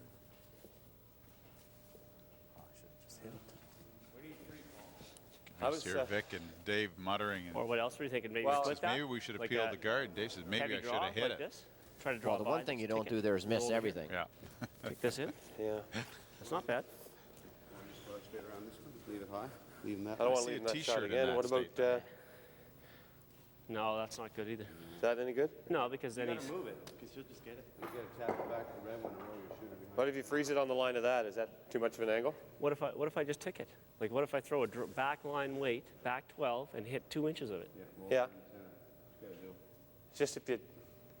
It's I good. what? It's just if you... If it just slides by, you're through. That's all. I just... Well, it should be curling, though, with the inter. It's not going to slide by. Just throw back 12, like 7-3 too. Yeah. Okay. 7-3, who cares? Just try it. No, we're gonna make 3. That you don't like this, eh? Wow, that's too precise. I mean, look at how he's been wailing him out of there. Yeah. We got to force him to a run back or something soft weight. Well, is this bad right now? Is this your first or second? Second. Oh, is it? I think I like that shot that I said. Okay. Back line. All right. You try to stay fairly close to this one. Back 12? Yeah. Okay. This is an interesting collaborative effort between Dacey and Flemming Just ahead of the M&A. at skip and lead. They really do a nice job bouncing ideas off one another. Skip and third, rather, excuse me.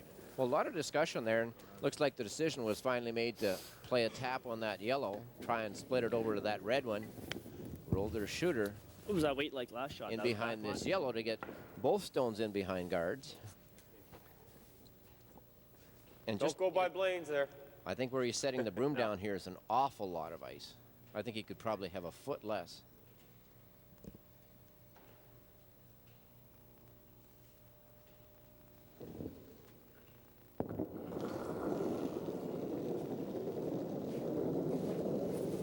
Hard.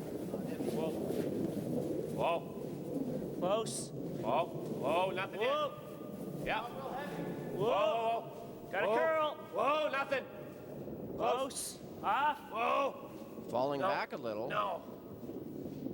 By the guard, by his stone, and almost bye-bye. Okay, Well, Mark. it hangs for a bite. Good It's weight. in the rings. Could count. Wait, I called.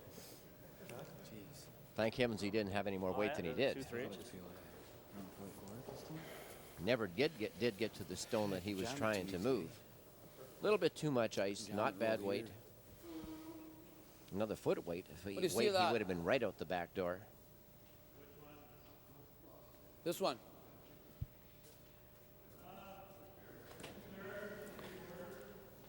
We got to play quiet, I think, eh? Well, if you throw the same as mine, you get this one. That's... Still got that same split, I guess, though. But Yeah. I think you got to play same shot today.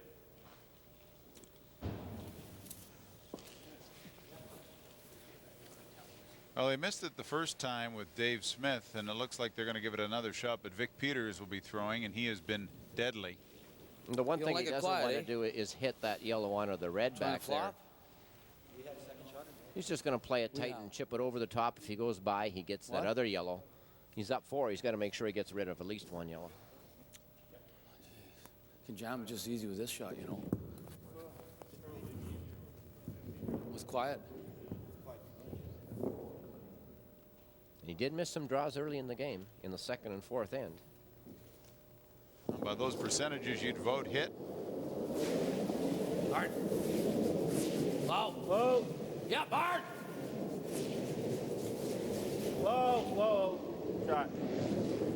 And hit's not a bad choice, is it, as he picks it out.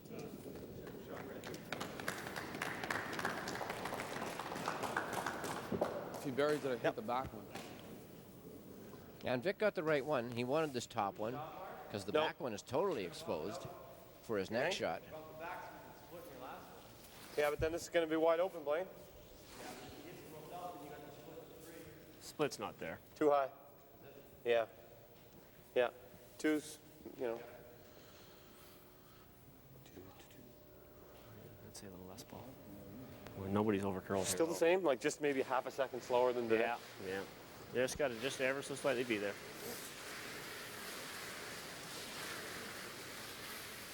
Really just replacing the rock he had in there wants to come fairly tight to this guard and get into that area here. Hope that Peters can somehow jam it on that back one. Give him a shot at the 3-ender. And you'll see how it kind of falls in that spot. Ron goes in there kind of crooked. 54% on his 7 hits, Paul Flemming. 69 on 9 draws. And since that double made there in the 4th inning where Mark Dacey said, don't come in deep. Really got a curl. Just seemed mentally that after Peters made that double, the Flemming has simply struggled with his own game. Plan B might want to chip in off this. Dacey looking for that. Bumps it off the guard. Come on, get her on. Second to get in. Okay. You get her? Yep. Now they're saying yes, it's a biter.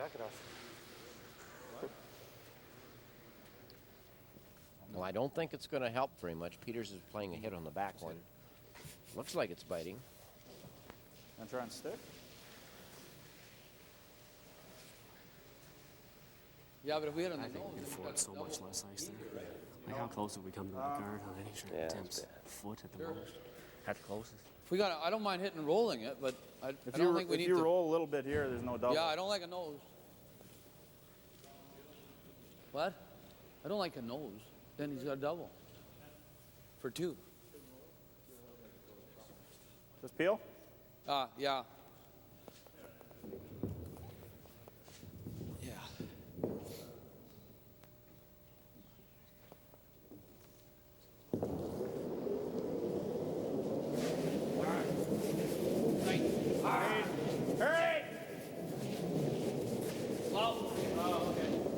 Vic said, let's hit and roll right out. Yeah, he said the shooter's eye, and he picks it out. Well, there's only one shot for 3, and I that's like the intern playing into it. Okay. hit the yellow and try and bite the Yeah, rings. just give you enough to make the shot, I guess. Yeah. Yeah, he's coming with the end turn. Never give up. Play that one all the way over onto the back red. Move it out. See if he can roll the shooter on here for a biter on this side. All or nothing here.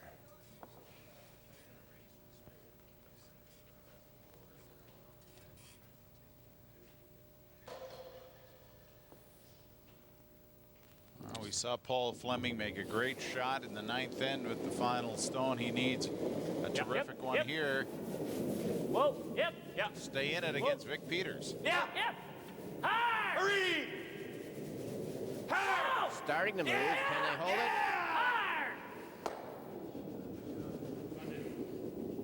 Bumps it out. Only gets the one. Is that a biter for one? They're taking a look. That's good. They're shaking hands. They're saying that's enough. Paul Flemming says he's not going to be able to catch up. And Vic Peters of Winnipeg wins the $16,000, taking the title at the M&M Meat Shop's Charity Classic. So Peters walks down the ice. He'll shake hands with Paul Flemming. We'll come back to wrap it up. I am the Rocky Mountains. I have seen the passion the river feels for the distant sea. When it comes to matters of the heart, I have learned much. Help a lady cross the street. Better than saying it with flowers, say it with a rock. Whisper in one another's ears. Get to know your neighbors. Share your toys. If you find a good thing, never let it go. Especially if it comes in a nice cold can.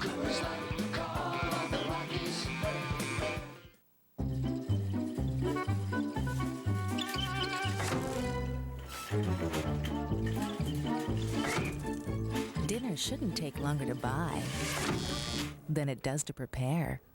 Everything it takes to make a meal like this, you can get in minutes. Small, fast, friendly, and helpful.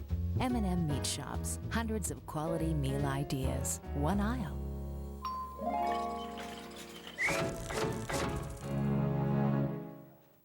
Just the two of us. We can make it if we try. Just the two of us. Just the two of us. Just the two of us. Building those castles in the sky. Just the two of us. Some Air Miles rewards don't involve air travel at all. Just the two of us. But they still bring people closer together. Reward yourself faster by using these and many other Air Miles sponsors.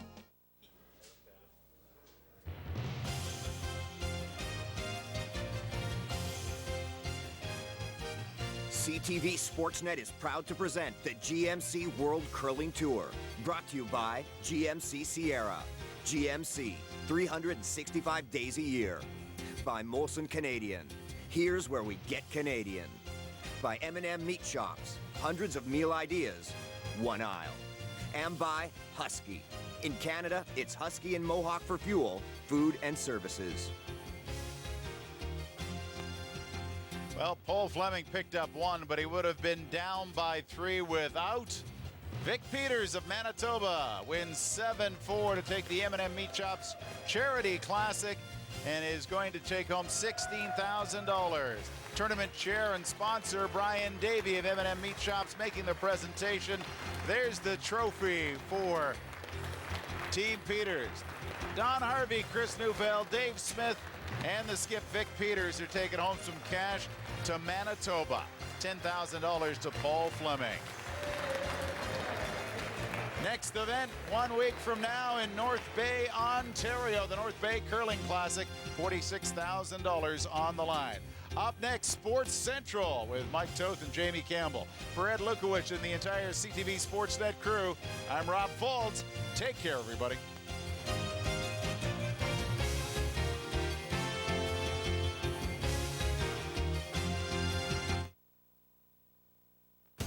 Coming up on Sports Central, Kevin Miller.